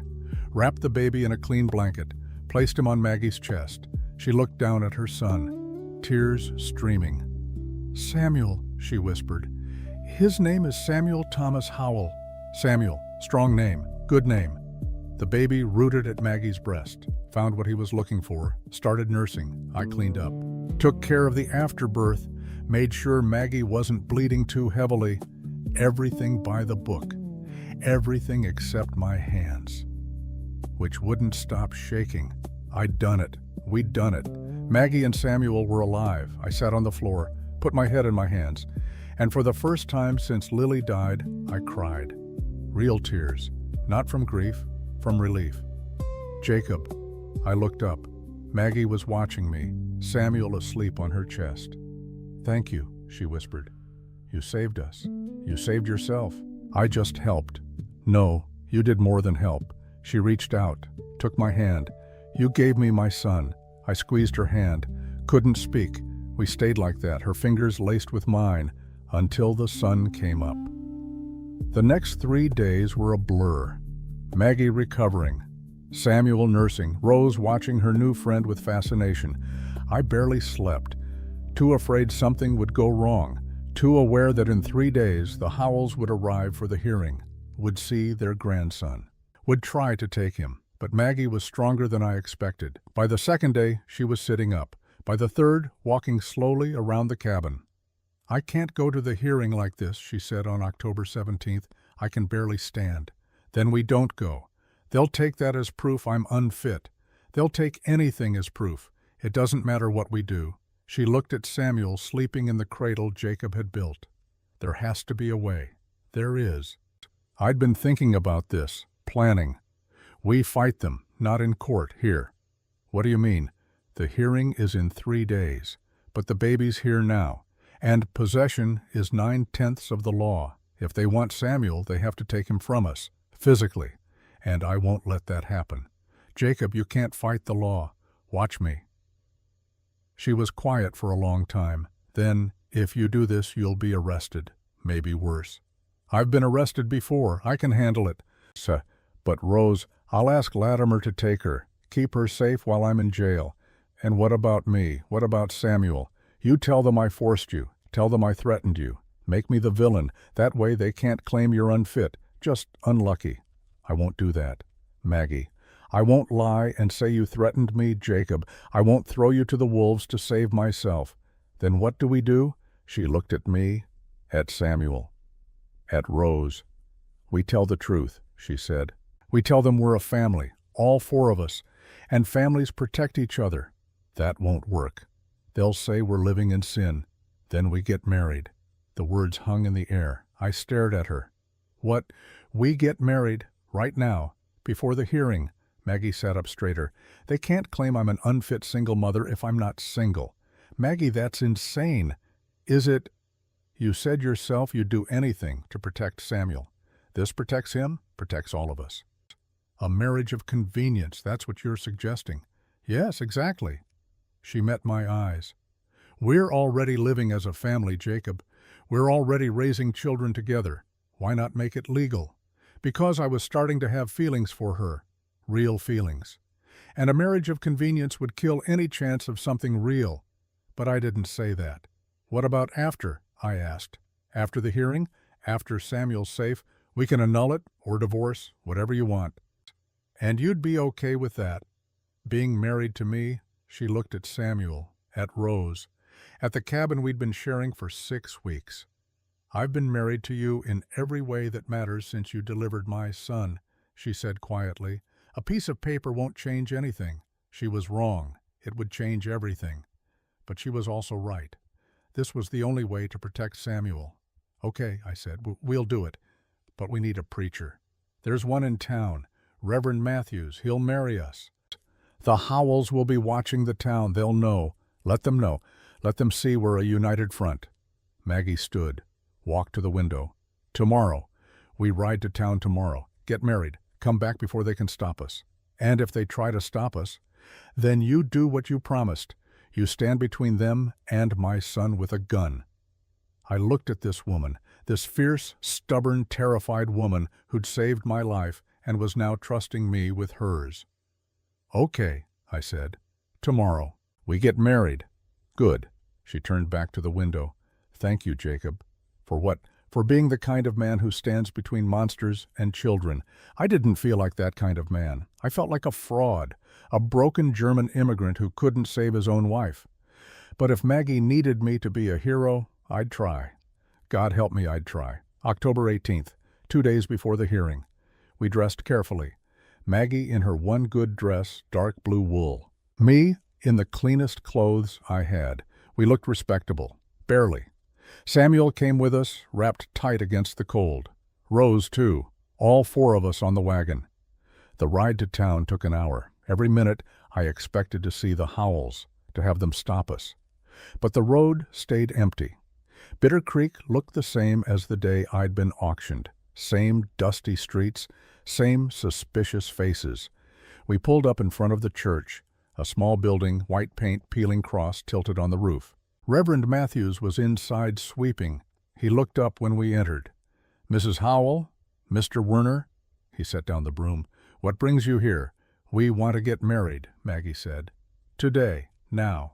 Matthews blinked. I see. And the urgency. The Howells are trying to take my son. If I'm married, they can't claim I'm unfit. Understanding dawned. Ah, a practical arrangement. A necessary one. Matthews looked at me. And you, Mr. Werner? You're willing to enter into this marriage? Yes. For the child's protection? Yes. And nothing more. I met his eyes. Lied. Nothing more. He didn't believe me. I could see it. But he nodded anyway. Very well. I'll need witnesses. We'll find some. We did. 2 townspeople I didn't know. A woman from the general store, a man from the livery. They stood awkwardly in the church while Matthews opened his Bible. Dearly beloved, we are gathered here. The ceremony was short, practical, no flowers, no music, just words. Do you, Jacob Werner, take Margaret Howell to be your lawfully wedded wife? I do. Do you, Margaret Howell, take Jacob Werner to be your lawfully wedded husband? I do. Then by the power vested in me, I now pronounce you husband and wife. A pause. You may kiss the bride. Maggie and I looked at each other. This was the part we hadn't discussed. Slowly, carefully, I leaned in. Kissed her. Just a brief touch of lips. But it burned. "Congratulations," Matthew said. "You're now Mr. and Mrs. Werner." We signed the papers. The witnesses signed. Matthews filed it with the county clerk. Legal, binding, real. We walked out of the church married. And that's when I saw them. Joseph and Ruth Howells standing across the street, watching. They'd seen everything.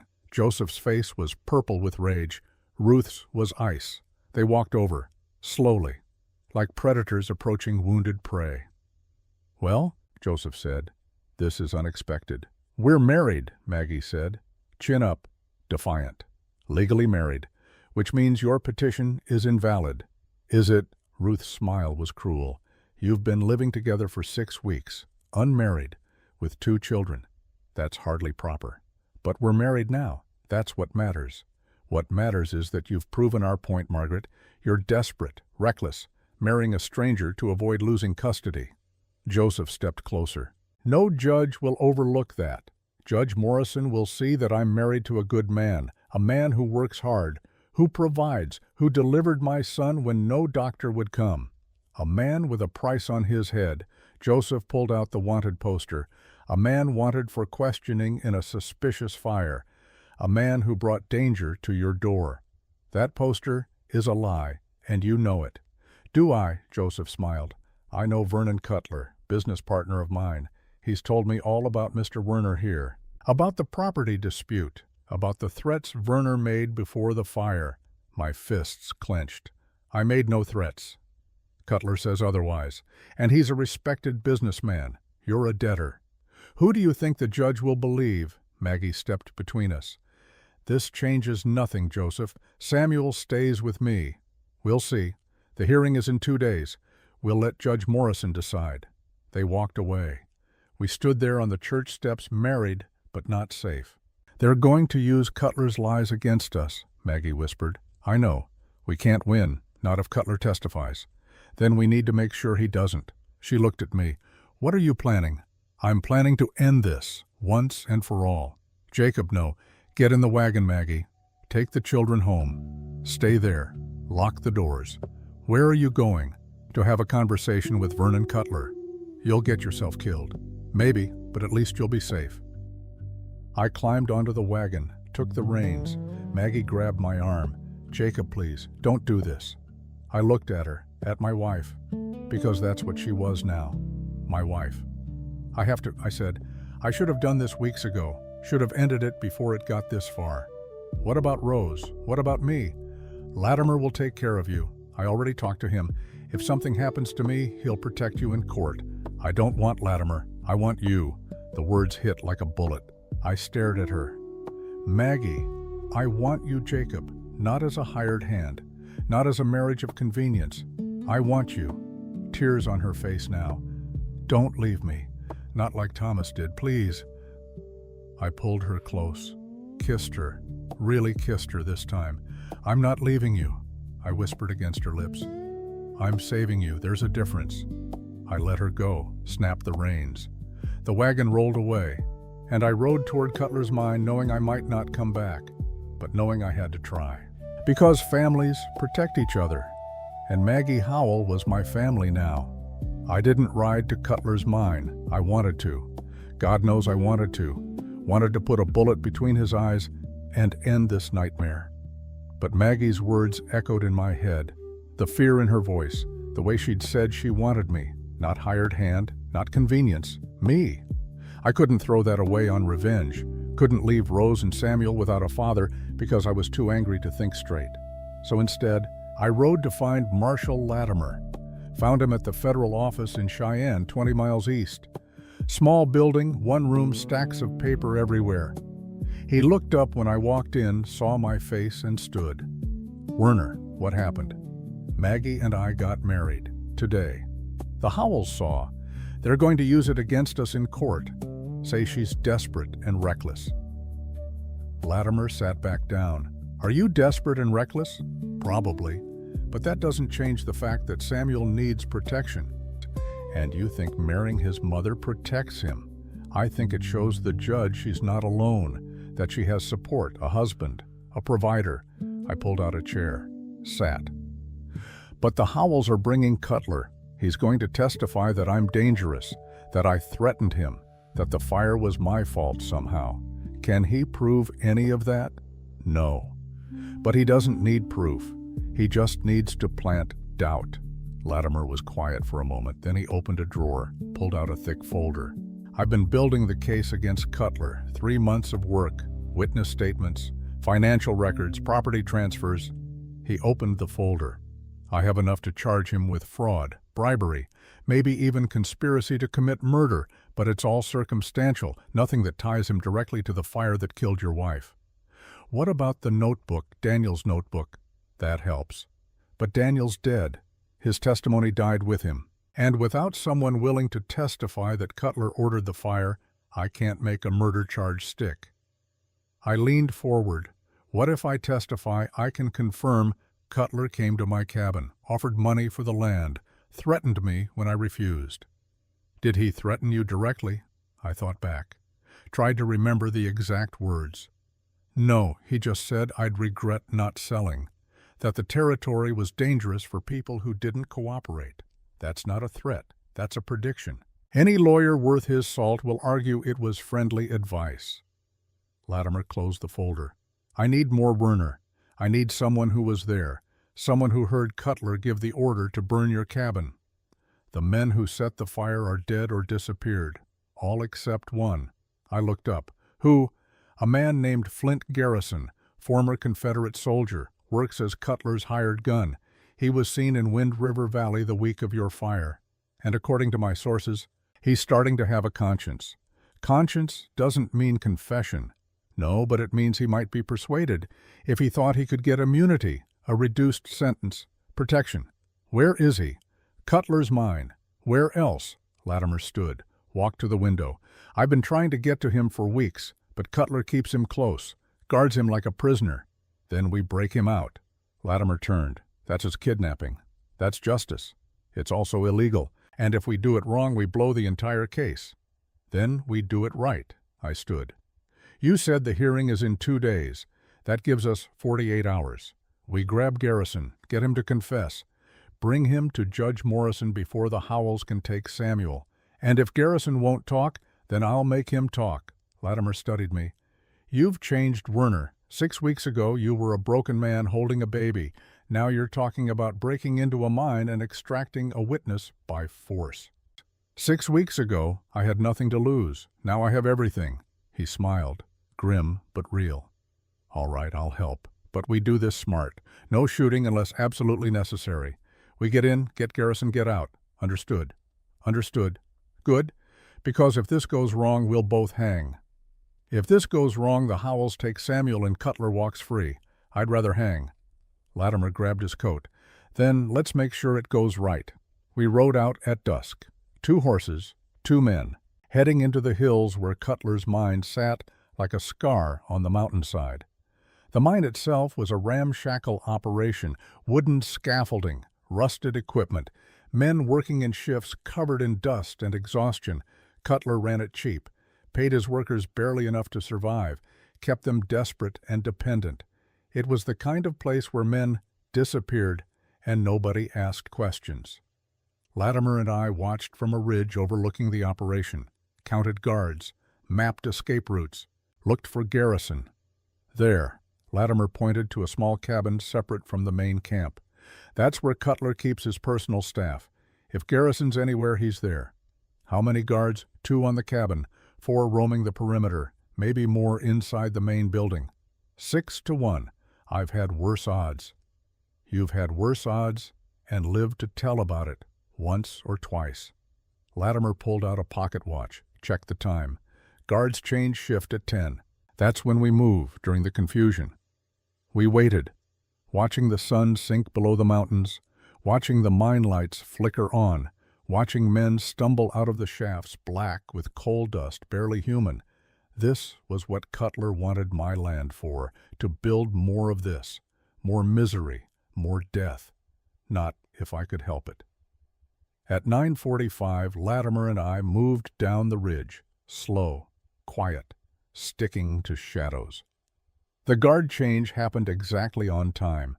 2 men walking toward the cabin. 2 walking away. 30 seconds of overlap when nobody was paying attention. We used those 30 seconds. Latimer took the guard on the left. Quick blow to the back of the head, down and unconscious before he could shout. I took the one on the right. Same technique. He dropped like a stone. We dragged them into the brush, tied and gagged them. Then we approached the cabin. Latimer tried the door. Locked. I pulled out my knife, slid it between the door and frame, worked the latch. The door swung open. Inside was dark. One room, a bed, a table. A man sitting at that table cleaning a revolver. He looked up when we entered, didn't reach for the gun, just watched us with tired eyes. "Wondered when you'd come," he said. Southern accent, Georgia maybe? "You're Latimer, federal marshal. And you're Werner, the German whose wife burned." "You know who we are," Latimer said. "That makes this easier. Does it?" Garrison set down the cleaning cloth. "You're here to arrest me or kill me. Haven't decided which." "Neither. We're here to offer you a deal." "Don't want a deal." "You haven't heard it yet." "Don't need to. I know what you want. Testimony against Cutler, confession about the fire, immunity in exchange for turning rat." Garrison picked up the revolver, didn't point it at us, just held it. "And I'm telling you, I'm not interested." I stepped forward. "He killed my wife, burned her alive. You were there, you helped." "I was there. Didn't help, but I didn't stop it either, so yeah, her blood's on my hands too." He finally looked at me, really looked. "You want me to say I'm sorry? I'm sorry. Doesn't bring her back." "No, but it might stop him from killing someone else."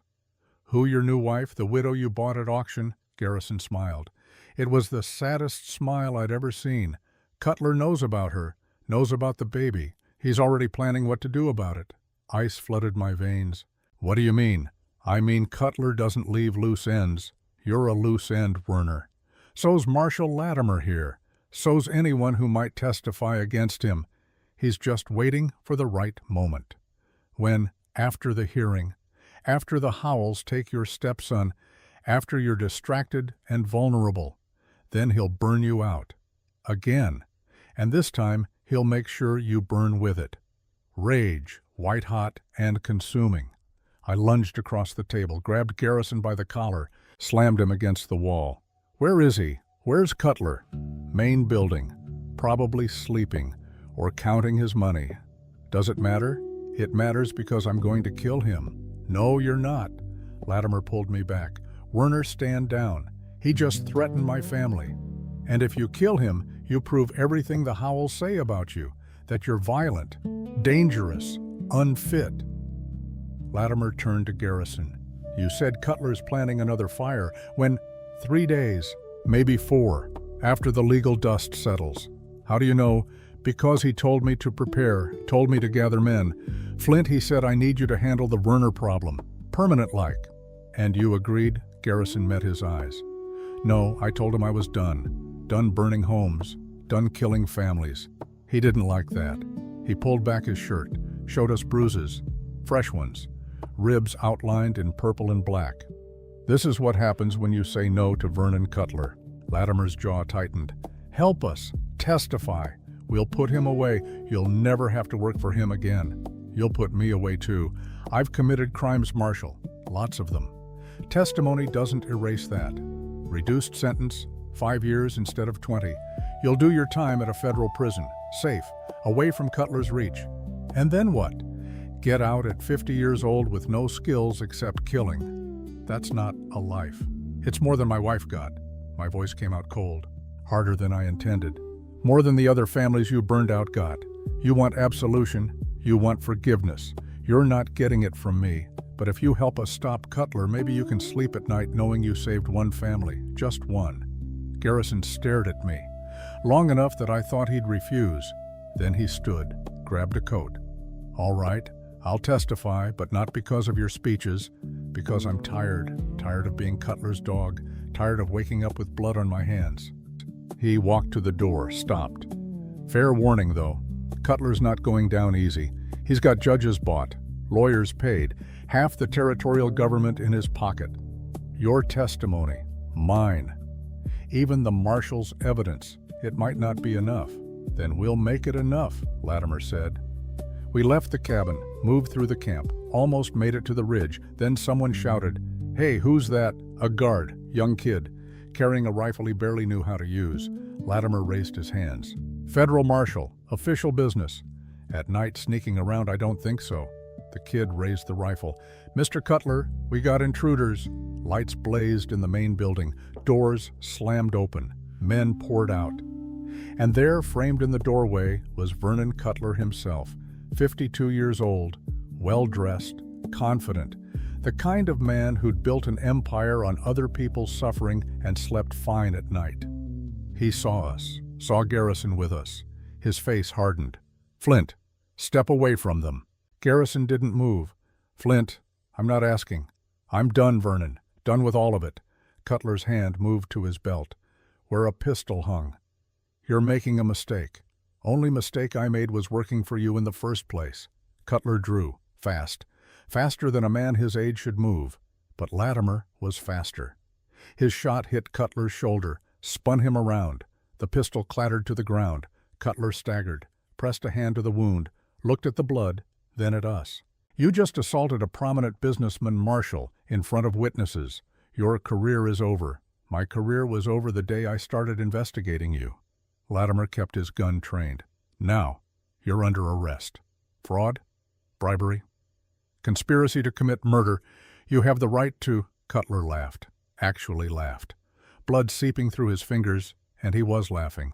"You think you've won? You think one corrupt marshal and a desperate German are going to take me down?" He looked at his men, 20 of them, armed, loyal. "Kill them, all three." The men hesitated. This was beyond breaking strikes or intimidating homesteaders. This was murder of a federal marshal. But Cutler paid well, and desperate men do desperate things. They raised their weapons. I pulled my own gun. So did Garrison. 3 against 20. Not good odds. Then a voice cut through the night. "I wouldn't do that if I were you." Everyone turned. 10 federal deputies emerged from the darkness, all armed, all with rifles trained on Cutler's men. "Put down your weapons," one of the deputies called out, "or we'll charge every one of you with attempted murder of a federal officer. Your choice." The mine workers looked at each other, looked at Cutler, looked at the deputies. One by one they lowered their guns. Cutler's face went purple. "You set me up." "No, I investigated you. And when I had enough evidence, I brought backup." Latimer nodded to his deputies. "Arrest him. Vernon Cutler, you're charged with conspiracy to commit murder, fraud, bribery, and about 15 other crimes I'll read to you on the way to Cheyenne." They grabbed Cutler, cuffed him. He fought, screamed, threatened. It didn't matter. He was finished. Latimer turned to me. "Go home, Werner. Get back to your wife. I'll handle this." The hearing is tomorrow, and Cutler won't be testifying. Neither will the Howells' other witnesses. Funny how witnesses disappear when their benefactor gets arrested. He smiled. "You're going to win, Jacob. Go home and be with your family." I wanted to stay, wanted to watch Cutler dragged away in chains the way I'd been dragged to that auction block. But Maggie was home, with Samuel, with Rose, waiting. I mounted my horse, rode hard through the night. Dawn was breaking when I reached the homestead. Maggie was on the porch, holding Samuel, Rose at her feet. When she saw me, her face crumpled. She ran, nearly fell. I caught her. "You're alive," she sobbed into my chest. "You're alive." "I'm alive. And it's over. Cutler's arrested. The charges will stick. He won't hurt anyone again." She pulled back, looked at me. "What about the hearing? Latimer says we'll win. The Howells have no case without Cutler's testimony. You're sure?" "I'm sure." She kissed me, hard, desperate, like she was making sure I was real. When she finally pulled back, she was crying and laughing at the same time. "We're safe," she whispered. "All of us. We're safe." I held her close, breathed in the scent of lavender soap and baby milk and home. "Yeah," I said, "we're safe." For the first time in months, I believed it. October 20th, the day of the hearing. We dressed carefully, Maggie in her wedding dress, me in the one decent suit I'd borrowed from Latimer. Samuel wrapped in a clean blanket. Rose in a little dress Maggie had sewn from scraps. We looked like a family. Because we were. The courthouse in Bitter Creek was packed. Seemed like half the territory had shown up to watch. The German immigrant and the widow against the wealthy Howells. People loved a good fight. Judge Morrison sat behind the bench, 60 years old, gray hair, sharp eyes. He'd been a judge for 30 years, seen everything, believed nothing. The Howells sat on one side of the courtroom, their lawyer beside them. Expensive suit, cold smile. We sat on the other, Latimer beside us. No lawyer, couldn't afford one. The judge banged his gavel. This is a hearing regarding the petition of Joseph and Ruth Howell for emergency guardianship of Samuel Thomas Howell, currently in the custody of his mother, Margaret Werner née Howell. The Howells' lawyer stood. Your Honor, my clients seek guardianship on the grounds that Mrs. Werner is financially and mentally unfit to raise the child. She's a widow living in poverty. She recently entered into a hasty marriage with a man of questionable character. A man wanted for questioning in connection with objection. Latimer stood. Mr. Werner is not wanted for anything. The wanted poster was issued by Vernon Cutler, who was arrested 3 nights ago on multiple federal charges, including conspiracy to commit murder. The poster has been rescinded. Murmurs through the courtroom. The Howells' faces paled. The lawyer recovered quickly. Regardless, Mrs. Werner's judgment is in question. She married a stranger after knowing him for only 6 weeks. She's living in a remote homestead with no nearby support. She recently gave birth. These are not the actions of a stable woman. These are the actions of a survivor, Latimer said. Mrs. Werner was widowed, pregnant, facing the loss of her home and her child. She hired help. That help became a friend, then a husband. That's not instability, that's resourcefulness. Or desperation. Desperation is a mother fighting to keep her child, which is exactly what Mrs. Werner has done. And successfully, I might add. The homestead is maintained. The child is healthy. Mrs. Werner has support from her husband and from the community. The judge looked at Maggie. Mrs. Werner, is this marriage genuine or a legal maneuver? Maggie stood, held Samuel close. Your Honor, when I married Jacob, it was for practical reasons. I won't lie about that. I needed help. He needed security for his daughter. But in the weeks we've lived together, he's become more than a hired hand. He delivered my son when no doctor would come. He's protected us, provided for us. And somewhere along the way, I stopped thinking of him as an employee and started thinking of him as a partner. She looked at me. I love him, Your Honor, not because I have to, because I want to, and my son deserves to grow up in a home with love, even if that love came from unexpected places. The courtroom was silent. The judge turned to me. Mr. Werner, do you love your wife? I stood, every eye in the room on me. Yes, Your Honor, I do. And you're prepared to raise her son as your own. I already am, Your Honor. Samuel is my son, just like Rose is Maggie's daughter. We're a family, and families protect each other. The judge leaned back, studied us. Mr. and Mrs. Howell, I've read your petition. I've reviewed the evidence, and I have some concerns. Joseph Howell sat forward. Your Honor, your concerns about Mrs. Werner's finances are noted. However, I see that her homestead is profitable. She has livestock, crops, and a husband who works the land. Financially, she's no worse off than most families in this territory. But the marriage is legal. Whether it started as a convenience or not, it's valid, and nothing in territorial law prevents a widow from remarrying quickly, especially when facing hardship. Ruth Howell's voice shook. She's not fit. She's a mother who fought for her child. As far as I can see, that makes her very fit indeed. The judge banged his gavel. Petition denied. Samuel Thomas Howell remains in the custody of his mother, Margaret Werner. This hearing is adjourned. The gavel fell. For a moment nobody moved. Then Maggie collapsed into my arms, sobbing. Samuel between us, safe. The Howells stood. Joseph's face was stone. Ruth was crying.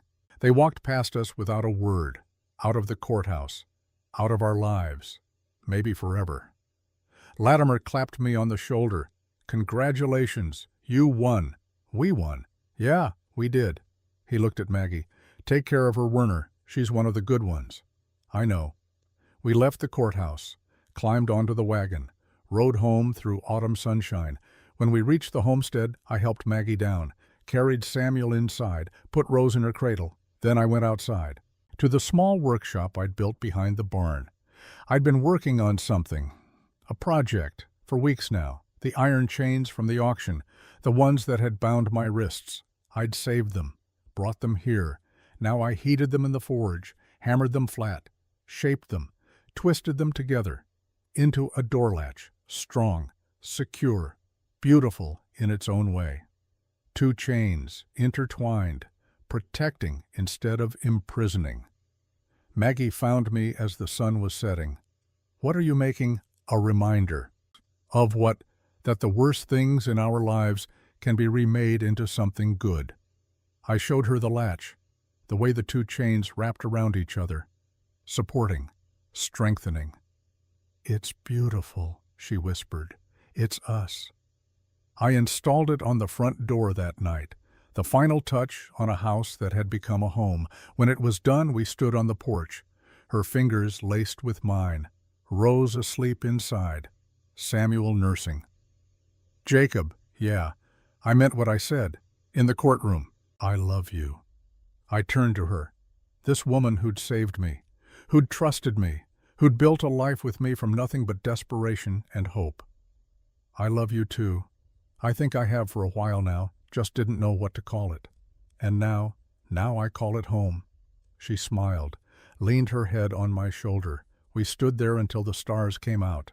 Two broken people who'd found each other in the worst circumstances, who'd built something beautiful from the wreckage, a family, 1 year later. October 1883, the homestead had changed. New fences, expanded barn, fields thick with wheat, cattle grazing in the valley. We'd prospered, not rich, but comfortable, secure.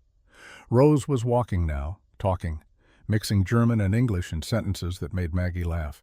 She called Maggie Mama, and it felt right. Samuel was crawling, getting into everything, looked more like Thomas every day, which made Maggie smile and cry at the same time. I'd officially adopted both children. Rose was Rose Werner. Samuel was Samuel Werner. Legal, binding. Forever. The trial of Vernon Cutler had concluded in May. Guilty on all charges. 20 years in federal prison. He'd die there, old and forgotten. Flint Garrison had testified, then served 3 years, came out a different man. Last I heard, he was working at a church in Denver, trying to make amends. Marshal Latimer had been promoted. Chief Marshal for the Wyoming Territory. He visited sometimes, brought news, brought friendship.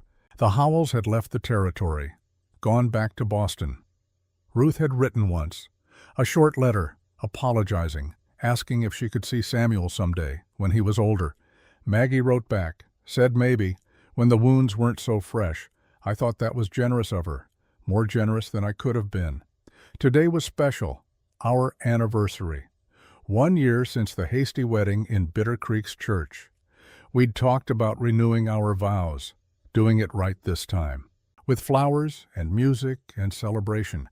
But in the end we decided against it, because the first wedding rushed, and desperate as it was, had been real, had been the moment we chose each other, and that was worth celebrating as is.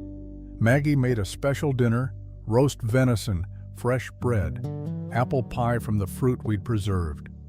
We ate at the table, Rose in a high chair I'd built, Samuel in Maggie's lap. After dinner, Maggie pulled out 2 packages, wrapped in brown paper. "I made you something," she said. I opened mine. Inside was a journal, leather-bound, my name embossed on the cover. "For your stories," Maggie said.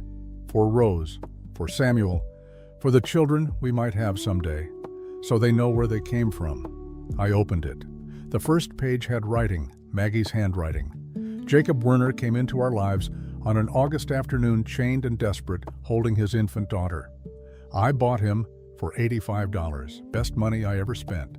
Because that $85 bought me a partner, a protector, a father for my children, and the man I love. This is his story, our story. The story of how chains became freedom and strangers became family. My throat tightened. Maggie, your turn. Open yours.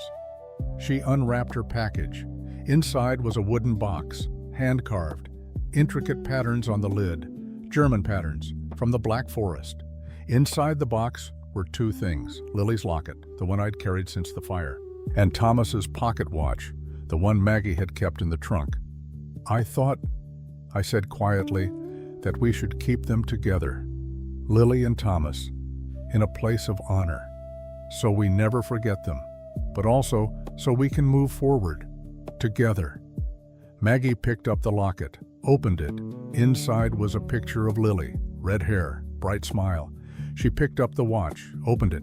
Inside was a picture of Thomas, dark hair, kind eyes. She looked at both, then at me. They'd be happy for us, she said. Wouldn't they? Yeah, I think they would. She closed the box, set it on the shelf above the fireplace, a memorial, a reminder, but not a weight, not anymore. We put the children to bed, Rose with her wooden toys, Samuel with his blanket. Then we went outside, sat on the porch, watched the stars. Do you ever regret it? Maggie asked. Marrying me? Taking on Samuel and all of this? Not once. Even though it started as a transaction, especially because of that. We didn't marry for love, we married for survival. And then we found love anyway. That's rarer, more precious. She leaned against me. I used to think the auction was the worst day of my life. Watching you stand there in chains, knowing I was spending my last penny on a gamble. But now I think it was the best day, because it brought you to me. $85, I said. That's what you paid. Want to know what I think you bought? What? A future for all of us. She smiled, kissed me. Best investment I ever made. We sat there until the moon rose, two people who'd been broken by loss and remade by love. The iron latch on the door gleamed in the moonlight. A symbol, a promise. Chains could be broken, pain could be healed, and from the ashes of the worst moments, something beautiful could grow. My name is Jacob Werner. I was bought for $85 on a hot August day in 1881. I was a man who'd lost everything, my wife, my home, my freedom. But I was also a man who gained everything, a family, a home, a future. And I learned that the price of freedom isn't measured in money. It's measured in the courage to keep living when everything tells you to give up. It's measured in the woman who saw a broken man and chose to save him. It's measured in the children who call you father even when they don't share your blood. It's measured in the quiet moments on a porch watching stars, knowing you're exactly where you're supposed to be. That's worth more than all the silver in the mountains. That's worth more than anything. And as I sat there with our children breathing softly in the cabin behind us, I finally understood something. I hadn't been sold that day in Bitter Creek. I'd been saved. 20 years later. 1903. The homestead had grown. 3 more children, a second barn, fields stretching to the horizon. Rose was 21 now, married to a good man, a teacher like her mother had been. She visited often with her own daughter, my granddaughter. Samuel was 19, working the land with me, strong, capable, every inch his father's son. The younger children born to Maggie and me were scattered around the property, playing, working, living. Maggie and I were older, gray in my beard, lines on her face, but still strong, still together. We'd built something, not just a homestead, a legacy. Marshall Latimer had retired, moved to Cheyenne, wrote letters, visited when he could. Vernon Cutler had died in prison 5 years into his sentence. Heart attack. Nobody mourned. The Howells had never come back. But Ruth wrote every Christmas, asked about Samuel, sent gifts. Maggie wrote back, sent pictures, let Ruth be a grandmother from a distance. It was enough. Today I was working on the door. The latch had worn. 20 years of opening and closing. But it still worked, still held. Samuel came over. Need help, Pa? Nah, I got it. Just tightening the screws. He watched me work. That's from the auction, isn't it? The chains they used on you? Yeah. Forged them into this latch the year you were born. Why keep it? Why not just make a new latch? I tightened the last screw, tested the mechanism. Still smooth, still strong. Because it reminds me, I said, that the worst day of your life can lead to the best, that chains can become protection, that being bought can mean being saved. You really believe that? I looked at the homestead, at the fields, and at my children and grandchildren, and at Maggie watching us from the window, smiling. Yeah, I said, I really do. Samuel nodded, went back to his work. I stood there for a moment, hand on the latch, feeling the iron, cool and solid. 20 years, and it still held, just like the promise I'd made on that porch. To protect this family, to build this life, to be the man Maggie saw when she paid $85 for a stranger in chains. I'd kept that promise, and I'd keep it until the day I died. The iron latch clicked into place. The door swung closed, and inside, in the home we'd built from nothing, my family waited.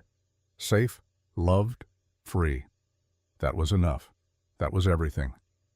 The end. In memory of all the unnamed families who built the American West, who survived loss and hardship, who found love in unexpected places, who proved that family is not defined by blood, but by the daily choice to stand together when the world tells you to fall apart. This is their story, and it's ours too.